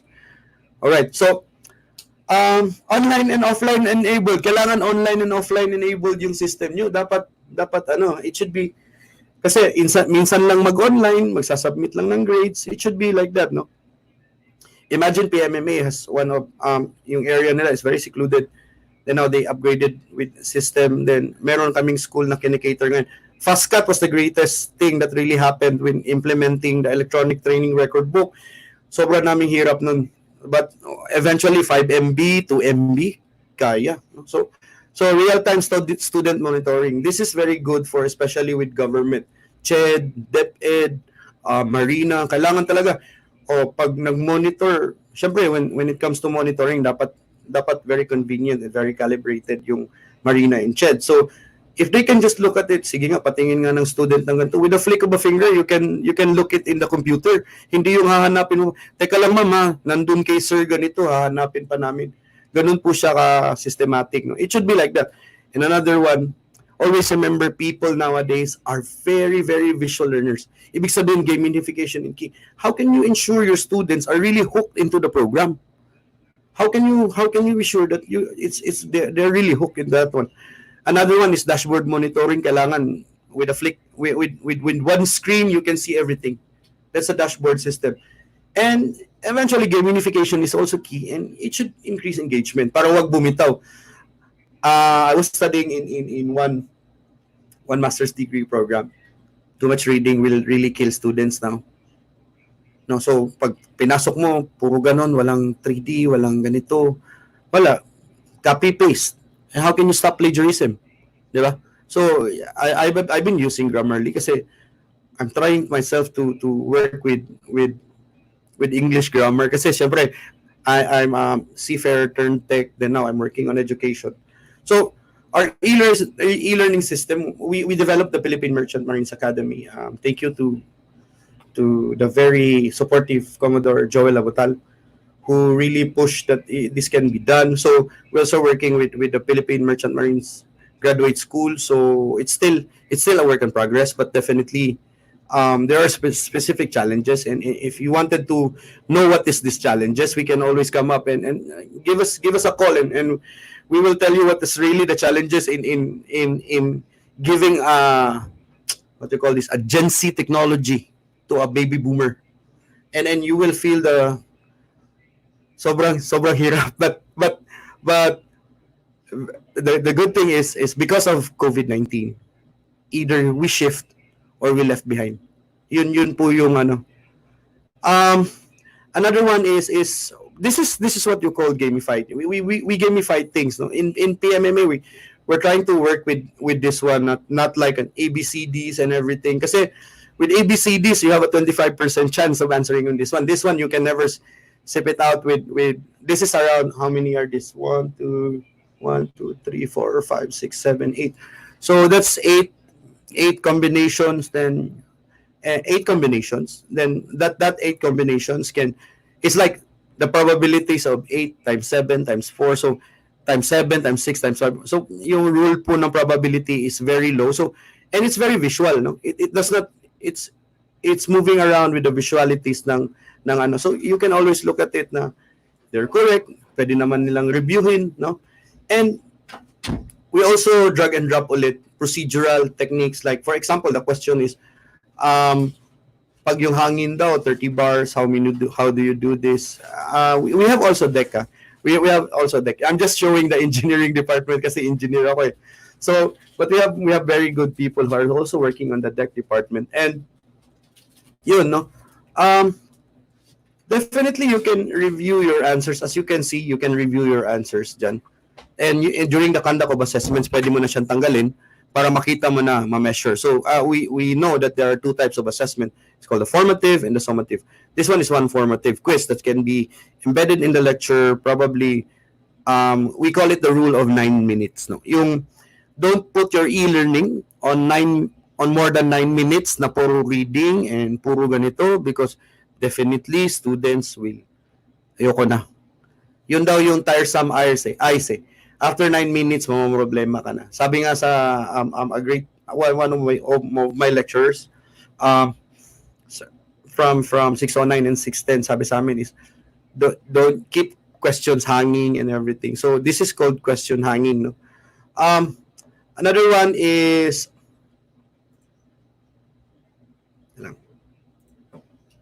so yun nga, we would like to, we have been working with Masters in Ship Management Maritime Education, the graduate school program of PMMA. So we are working on that one. There's one big thing that we would like to show. Kongsberg has just released their PCI Tech and Seaversity are sister companies. So PCI Tech is the one, the authorized reseller in the Philippines on Kongsberg, and there is a Kongsberg online platform. I know Dr. Chito Dalaguete knows this one. It's a platform that works with Kongsberg systems. They can see the whole machineries, the pipeline and everything. Yun po. Another thing is let's move forward. So Kongsberg, if you need something about it, just call us. Miss Dana will always be there to cater you kung anything that you need from Kongsberg. So Kongsberg has just launched the online platform. We can help you with that one.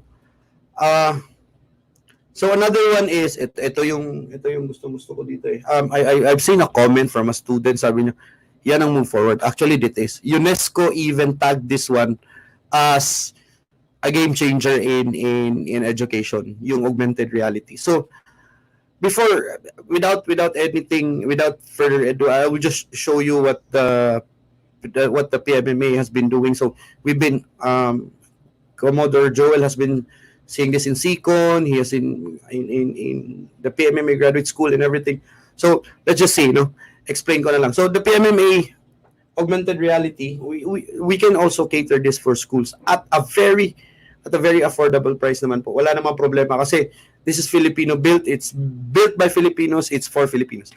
You can see inside the valves. Yun ang you can see Chief McCoy is really exploring this one. I would shout out ulit kay Chief McCoy and all the whole PMMA students. They have their own tablets. They have 150 tablets in their school already. They can see the insights. They can get lectures and everything. So far, it's very dynamic, no? So you can look into first generate. So pwede nyo pa siyang palakihan po. You can blow it out and make it like make it alive, no? Nakikita mo talaga. So pwedeng paliitin, pwedeng palakihin, merong disassembly, merong assembly. I think thanks to the graphics team, Jeannie, Edsel, Renz, everybody, no, Charlo, everybody, they are former ITs. Then isipin mo how to build this one if you're an IT with no background in marine engineering. So that's quite really hard. No? So shout out sa mga kung nakalimutan ko man, that's sino pa ba else? Marami sila eh.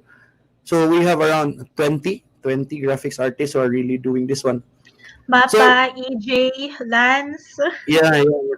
Oh, ikaw na else kasi I forgot. I forgot. I need a list.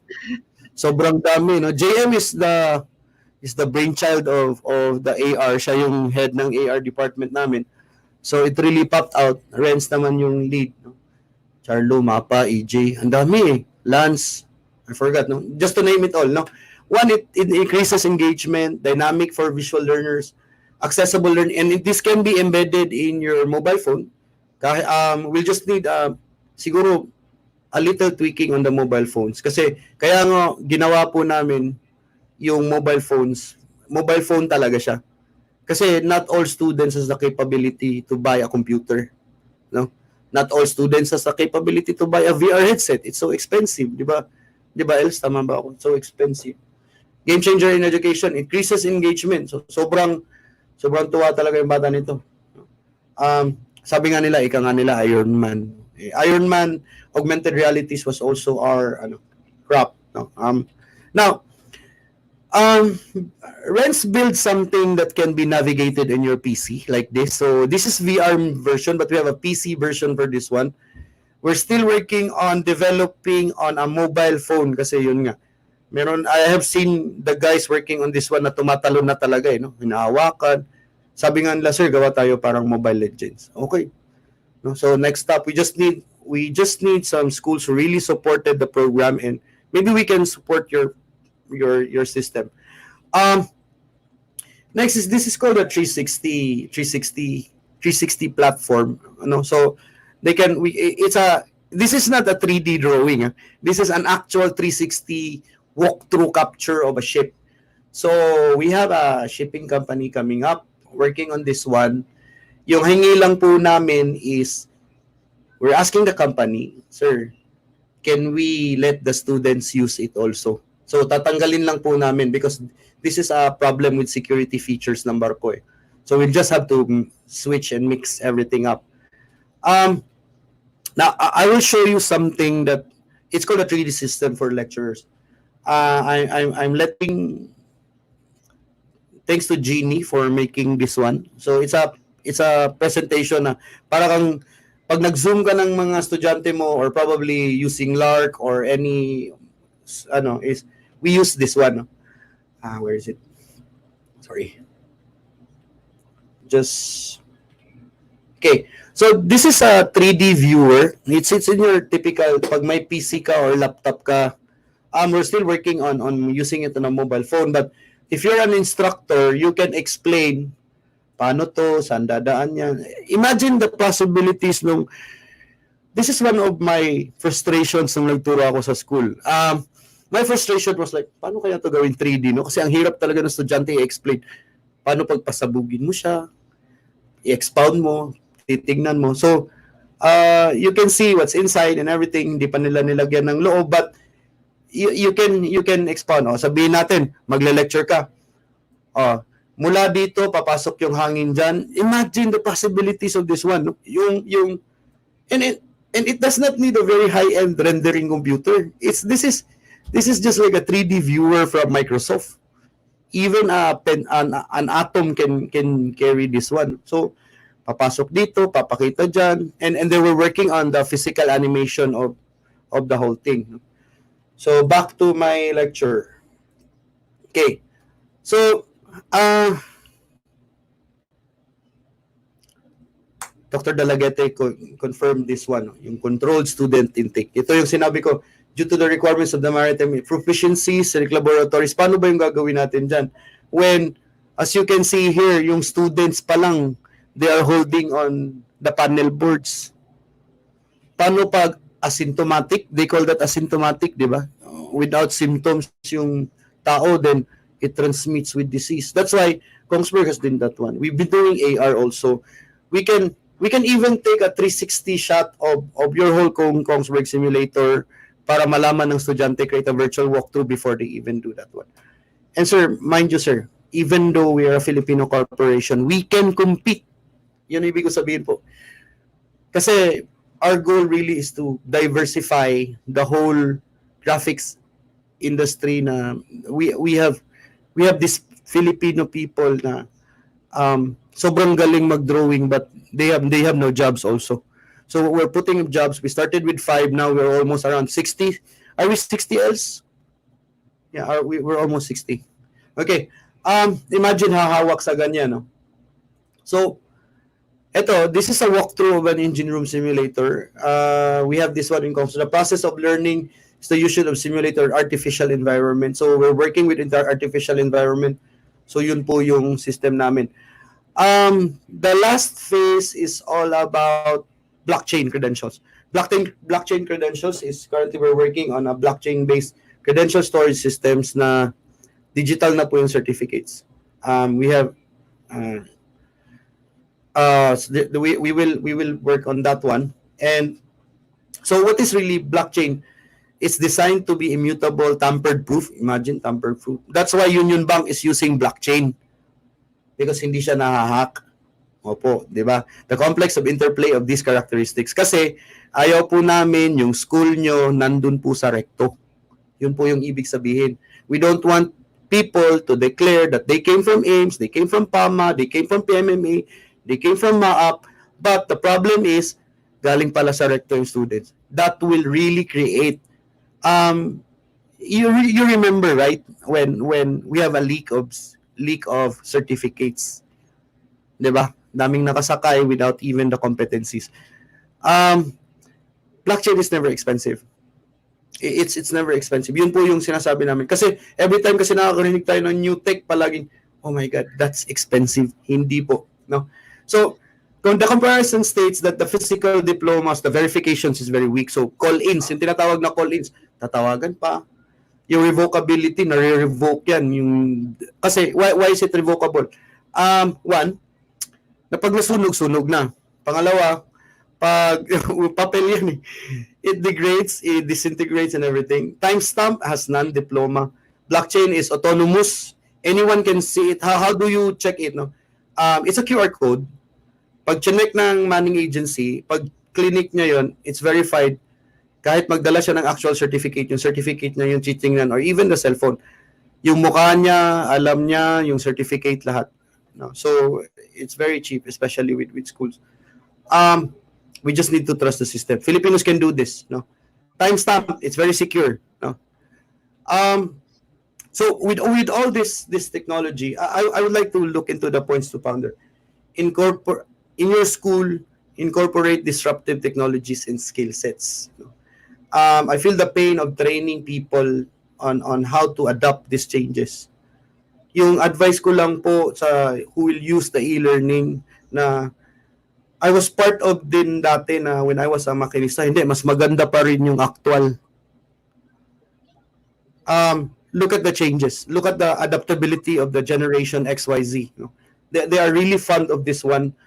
And if you immerse this one, they can lead to a demand-led instead of a supply-led education. Ibig sabihin po, tayo na po yung dinidemand. Competency-based instead of knowledge-based. Hindi nyo sila finifeed.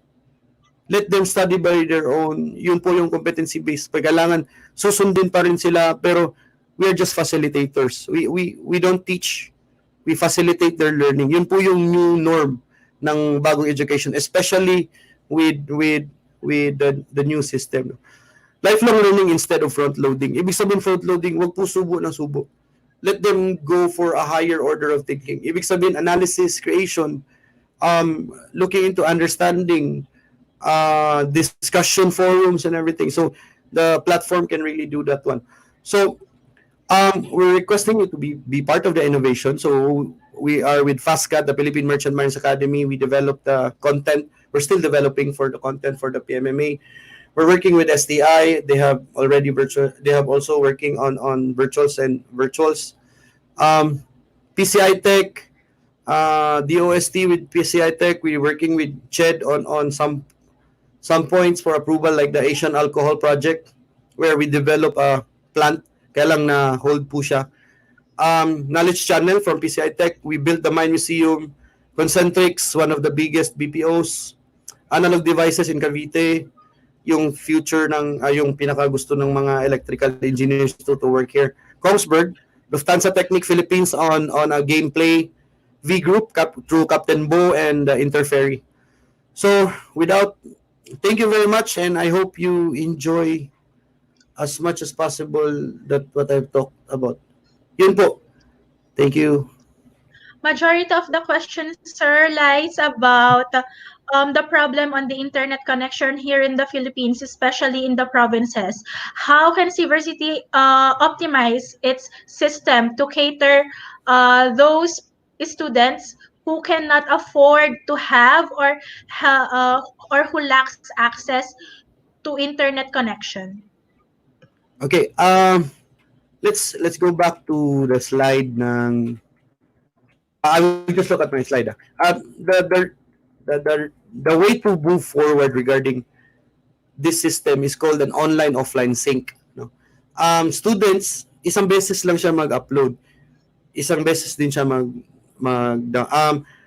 it's like a mobile app. I-download mo yung mobile app. Pag dinownload mo yung mobile app, you link into the Moodle platform. Then the Moodle platform will do the rest.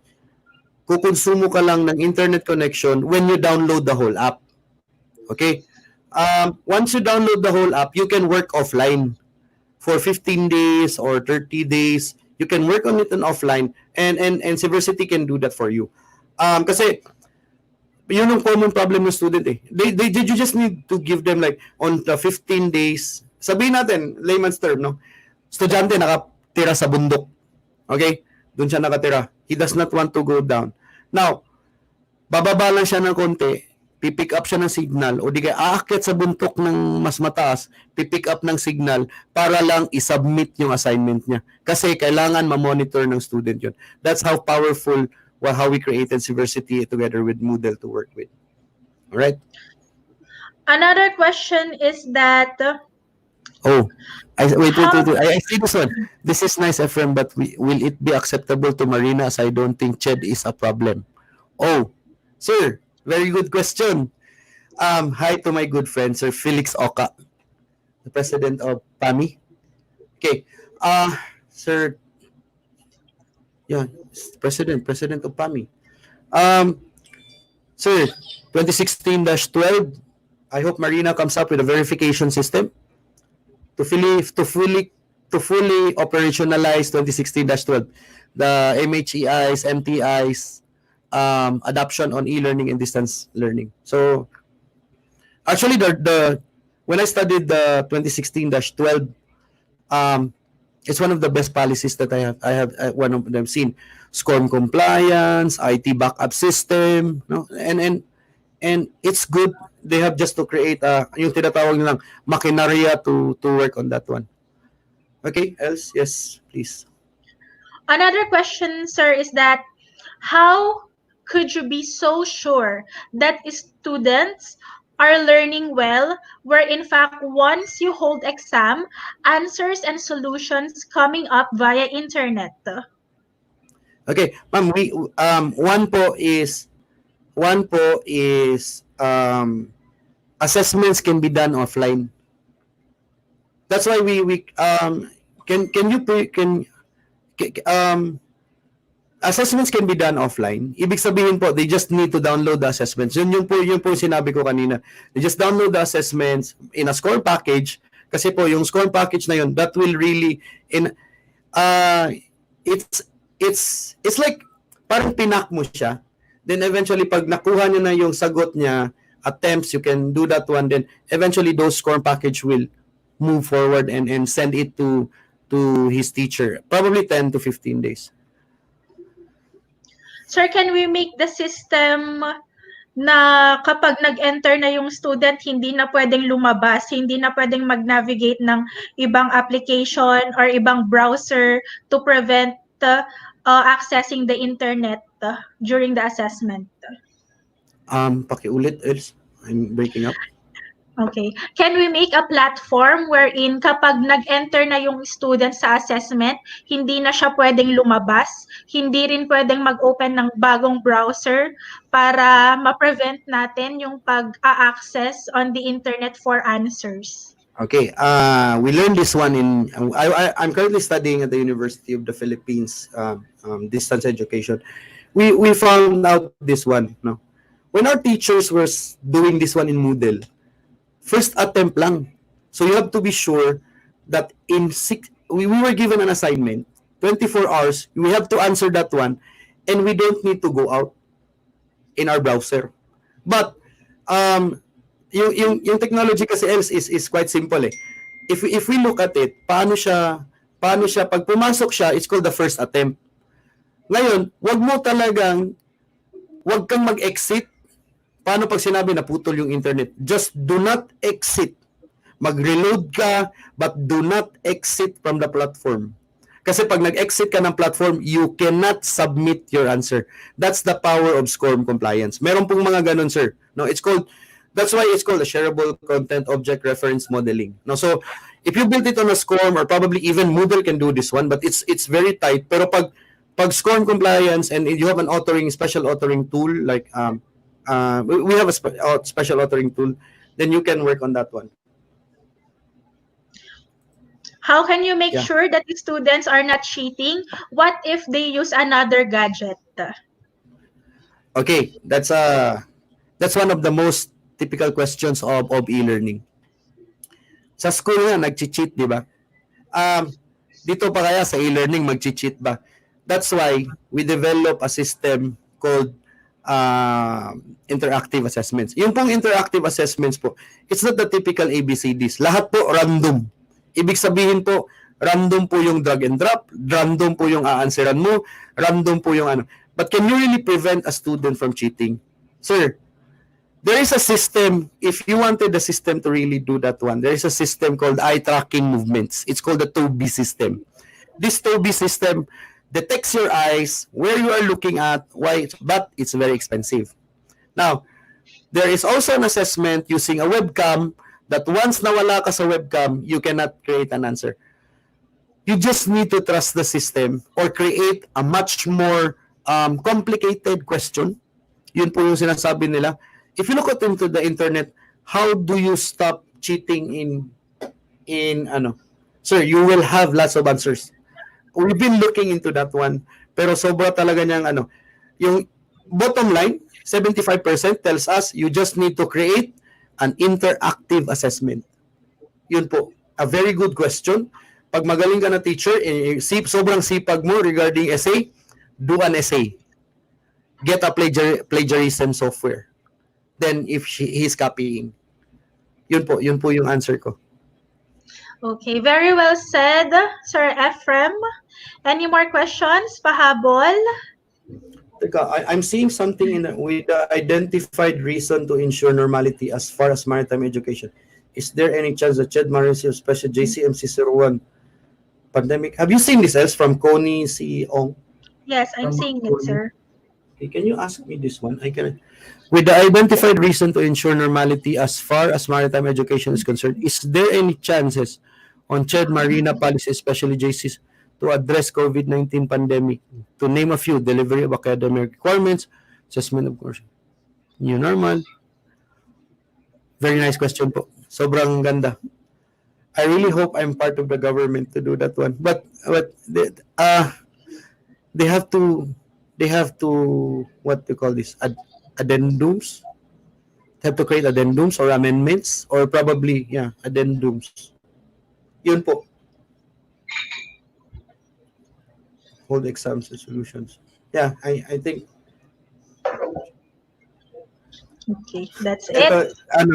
Can I answer this one? I really love to answer this one. Do you think augmented reality learning should be a requirement to all maritime schools? Sir, sobrang naming saya pag naging requirement yan.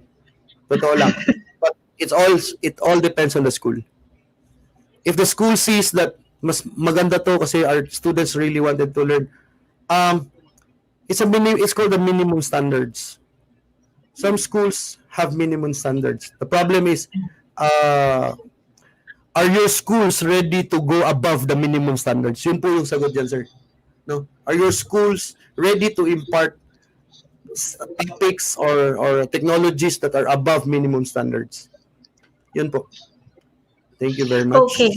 Speaking of augmented reality, we are giving away free augmented reality if your school will participate to our Brain Wars, Battle of the Snappy Seafarers. We are looking for 3 more schools to participate. Tell Prime, sabihin mo, since we only have a few people, those we will select 25 people who really had very good questions. We'll send them. I told Prime already to print around 25 search from Seaversity. We'll be giving around 25 search from Seaversities, and we will get around 25 more for galing sa akin. So that's what I really think. So I really hope that this is a very good blog. Webinar. Pwede ako mag-shoutout. Go, sir. Go ahead. Okay. I would like to say hi to Dana, Serge, Prime, to Commodore Abutal, the Philippine Coast Guard. Thank you for the Philippine Navy kahapon when we were doing relief operations together with Sorok Uni Foundation. Captain JJ Jang, our very profound, godly friend and business partner, also who believed in the Filipinos more than a Filipino. Yun po. Yun, paano ko masasabihin yun? Yun po, sobrang saya po kami that this really happened, and I hope this becomes weekly, else they were pushing it weekly, di ba? Yes, as much as possible, sir. Let's push it now weekly. Sir, may pahabol na question from Mariners Legacy. If augmented reality could be used as a laboratory in maritime schools, is it acceptable by SHED and Marina in the future? If Marina will give us, or Marina or CHED will give us friend, sige, defend mo to, then we will try to make it. But will it become approved? I really hope so. I really hope so that it becomes laboratory also. No? Kasi imagine the possibilities of learning. I've been teaching for this one. Biro mo, yung tinuturo ko dati sa barko was, what is it? It's a 400 kilowatt engine. Pagdating ko sa barko, first time ko nakita, no, first time ko walang main engine. Ganun pala kalaki yung makina.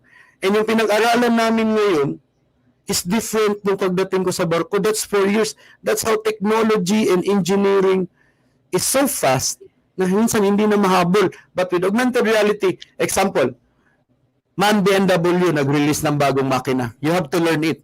Pasa mo sa Seaversity, Seaversity draws it din. Pwede mo na pag-aralan. Bomba, bagong brand ng bomba, pinag-aralan, hindi mo malaman mag-assemble, gusto mo malaman augmented reality. Di ba? It's much more cheaper. Hindi yung instructor ako, tinuruan ako, ito yung bomba, ito lang, same principle. Kaya lang, is it really good to see lots of pumps rather than one pump? Kasi yun po yung minimum standard ng school. What if you have 25 augmented reality types of pumps? Di ba? At least ang daming tingin ng estudyante, pala, ganito pala. Kasi, yun nga yung sinabi ko, Else, kanina. Are you willing to go above? Pag naging standard to ng CHED and Marina, we're so happy. We will help CHED and Marina to develop this one if it becomes a standard. Pero pag ngayon, I really hope the government sees this. Kasi 4 years, hirap na hirap din tayo. Up and down, up and down. But thank you for all the guys and everything. Thank you for especially with the Philippine Merchant Marines Academy. Admiral Santos of the Philippine PMMA, MAAP po, Admiral Santos and Commodore Joel Labotal. They are really into way above. Imagine when Admiral Santos and Commodore Abutal was talking. Sinabi when I provide, what's the plan for him? Sir, sponsor the program. We will make it as cheap as possible. Para hindi na po magbabayad yung school ng development. Di ba? So, that's it. Sir Thank Daniel you so Marfil, much. Thank you very much. Okay. Sir, hi to Sir Daniel Marfil pala. Oh, sir. Instructor ko to dati, Norwegian Shipowner Association. Okay, thank you. Else. 3 hours. Okay, sir. Now we're closing our program. Let me just remind everyone that we have an ongoing competition among maritime schools in the country. Yeah. It's called Brain Wars, Battle of the Snappy Seafarers. Since we were talking about augmented reality for the last time, we are giving away free customized augmented reality to participating school. Only one school will win this customized augmented reality. So far, the qualifiers are Aklan Polytechnic College, Asian Institute Maritime Studies, University of Cebu, Lapu-Lapu Mactan, University of Cebu, Yes, galing ako dun. University of Cebu, Salamat po. METC, Pangasinan Merchant Marine Academy, Dr. Carlos S. Lanting College, University of Visayas, Philippine Merchant Marine School, Las Piñas, Mindanao Polytechnic College, DMMA College of Southern Philippines, Technological Institute of the Philippines, Quezon City, Pan Pacific University, North Philippines, and John B. Locson College Foundation, IMA, Iloilo City. Again, we are looking for 3 more participating schools to face off in the tournament. Only one will survive. Before closing our webinar, we would like to thank again our speakers. First, Dr. Felicito Dalaguete from AIMS, Dr. Raquel Pascua from PAMMA, and of course, last but not least, Chief Engineer Ephrem de la Cerna. Not to mention, thank you for our sponsors, Craftworks Manila, and may pahabol, may pa-sponsor din na t-shirt si Sir Ephrem. So again, ma'am, sir, thank you so much sa mga nag-tune in na stakeholders ng Maritime Education. Thank you for tuning in to our first ever Seaversity Webinar. We will try our best to come up with more webinars in the future, and together, let's make maritime education here in the Philippines as globally competitive as we can. And in this COVID-19 pandemic, We will get through this. Mabuhay ang Marinong Pilipino. Thank you. Thank you. Thank you very much, ma'am, sir. Thank you, Doc. Thank you. Thank you very much also. Thank you.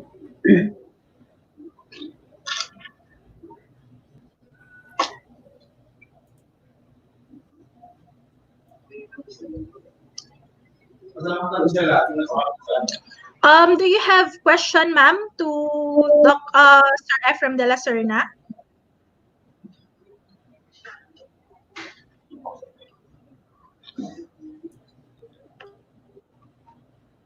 Okay, I have a very important question. How effective is the modern way of teaching, integrating the so-called the topics that you have mentioned with us, sir? How effective, ma'am? Yes, sir. Yeah, for me, ma'am, it's very effective. Kasi when we created a research on that one, when we went to Taiwan, we get an approval rating from the students of 78 to 85%. So, ibig sabihin, they're really hooked into it. They love the augmented reality. They love the gamified platform. Kasi, it's very visual kasi siya eh. It's not like very, alam mo yung bagong estudyante ngayon, they always wanted to see things before they can even eventually read it.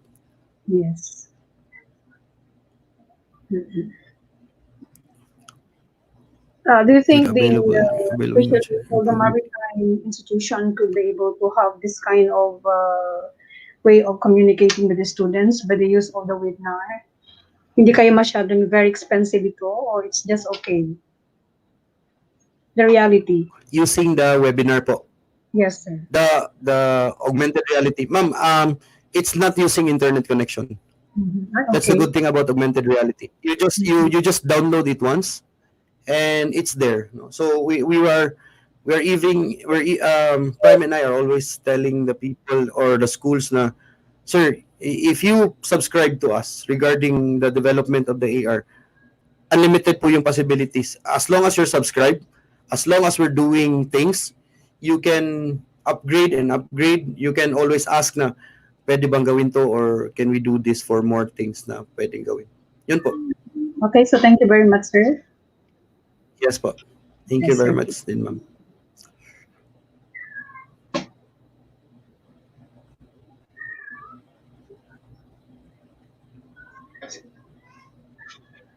If we have any more questions, we will now end our first ever webinar. We are looking forward for more, and we hope all of our viewers here will be present again in our next episode. Thank you very much. Else, Yes, sir. I would like just to have parting words.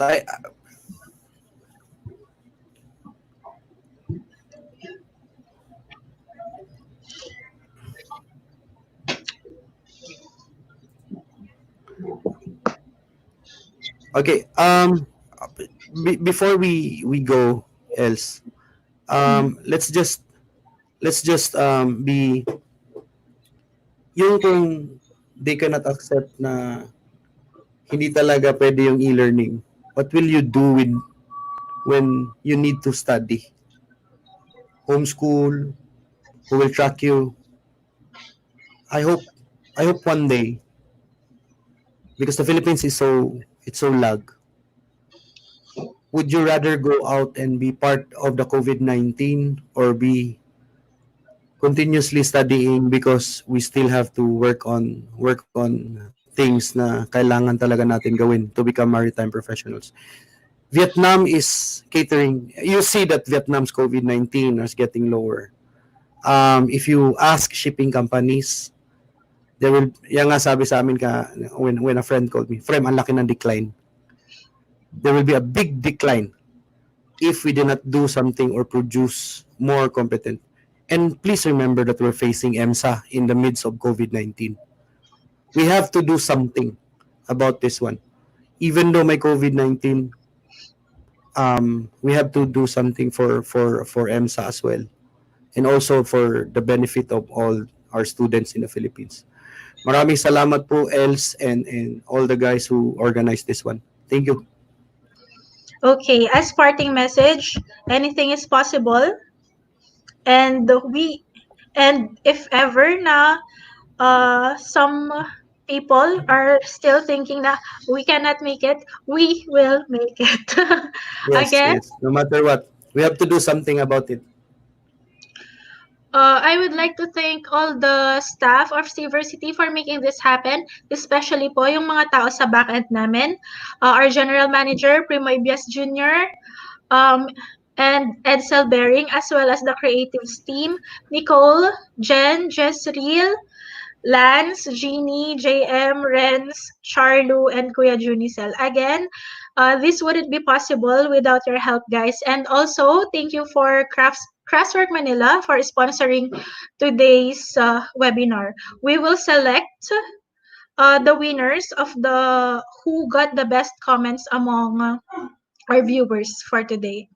And lucky commenters will also win Seaversity t-shirts courtesy of our CEO, Engineer Ephrem Dela Cerna Jr. Again, we thank everyone for participating in this webinar, especially the speakers, Dr. Felicito Dalaguete from AIMS and Dr. Raquel Pascua from PAMMA. Thank you so much, and we'll see you again next time.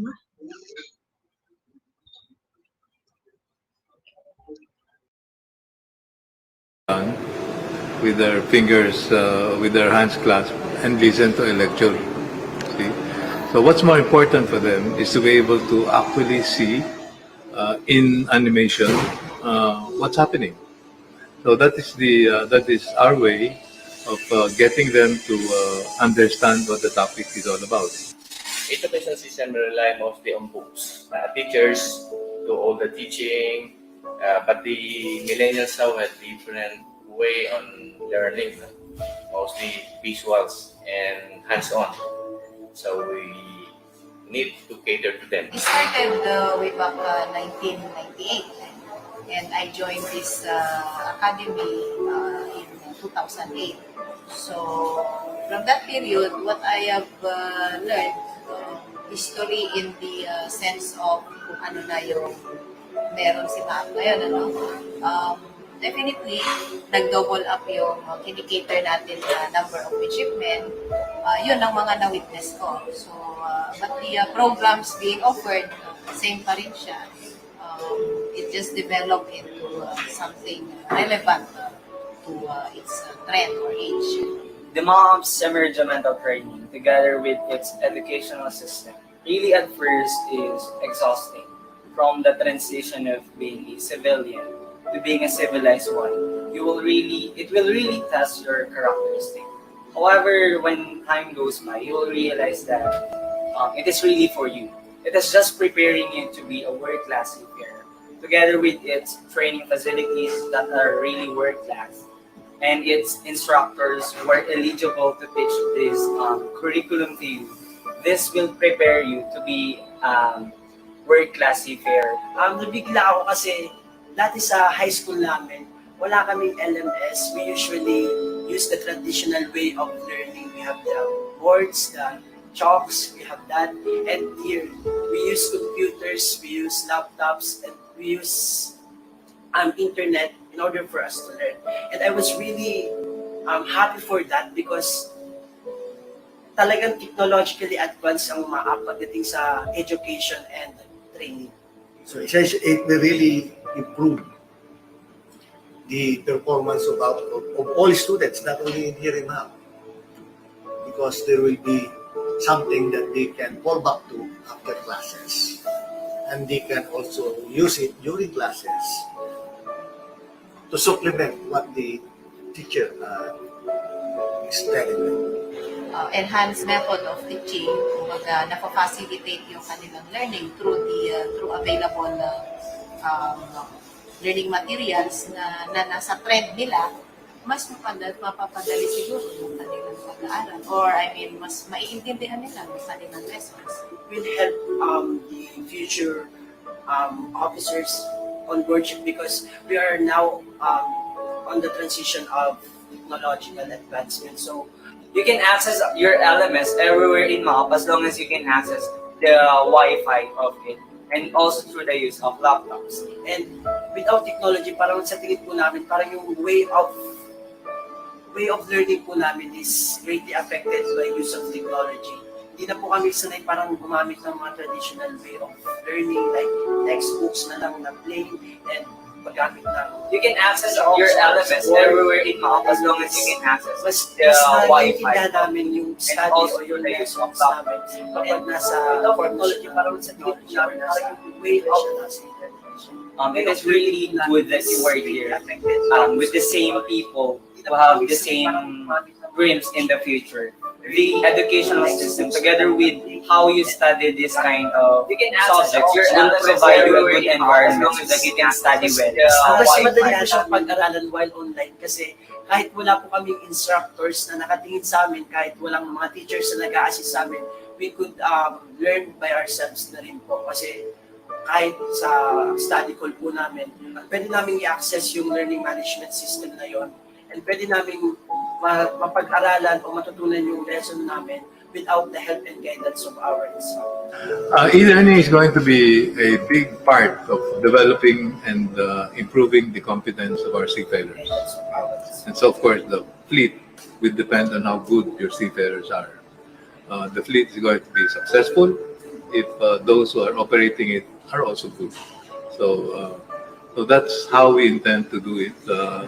Using e-learning, getting all of the data, getting all of the points that they learn, or even the topics that they learn, getting it on their tablets, and they can carry it anywhere, giving them a chance to review and see what it's all about, and making them fully competent. So it will be a very big step, because even if the student has forgotten it already, he can still go back. I'm sure he will forget, because in 3 years at school, I mean, all of that is one big input of data, and you will obviously the brain has a capacity as well, so you immediately dump the data that you don't need, right? But if it is in your tablet, then you can continue review. It can lessen the time that the instructors will teach the students, since they already have those informations. So the students can now focus on the simulators or laboratory exercises in order for the students to develop skills that they need to acquire in the simulator training or the laboratory trainings. This project is a collaboration of different individuals and maritime professionals, which only aims a single goal, and that is to increase the quality of maritime education and training, not just in the Philippines, but in the other countries as well, hopefully. Just imagine what will happen if great minds and talents collaborate on this single project, and by the use of the LMS and the e-learning, the possibility of it reaching to the corners in the Philippines. How far can the education and training go? It may leap bounds or may even be limitless. The first industry, it was very easy to use, and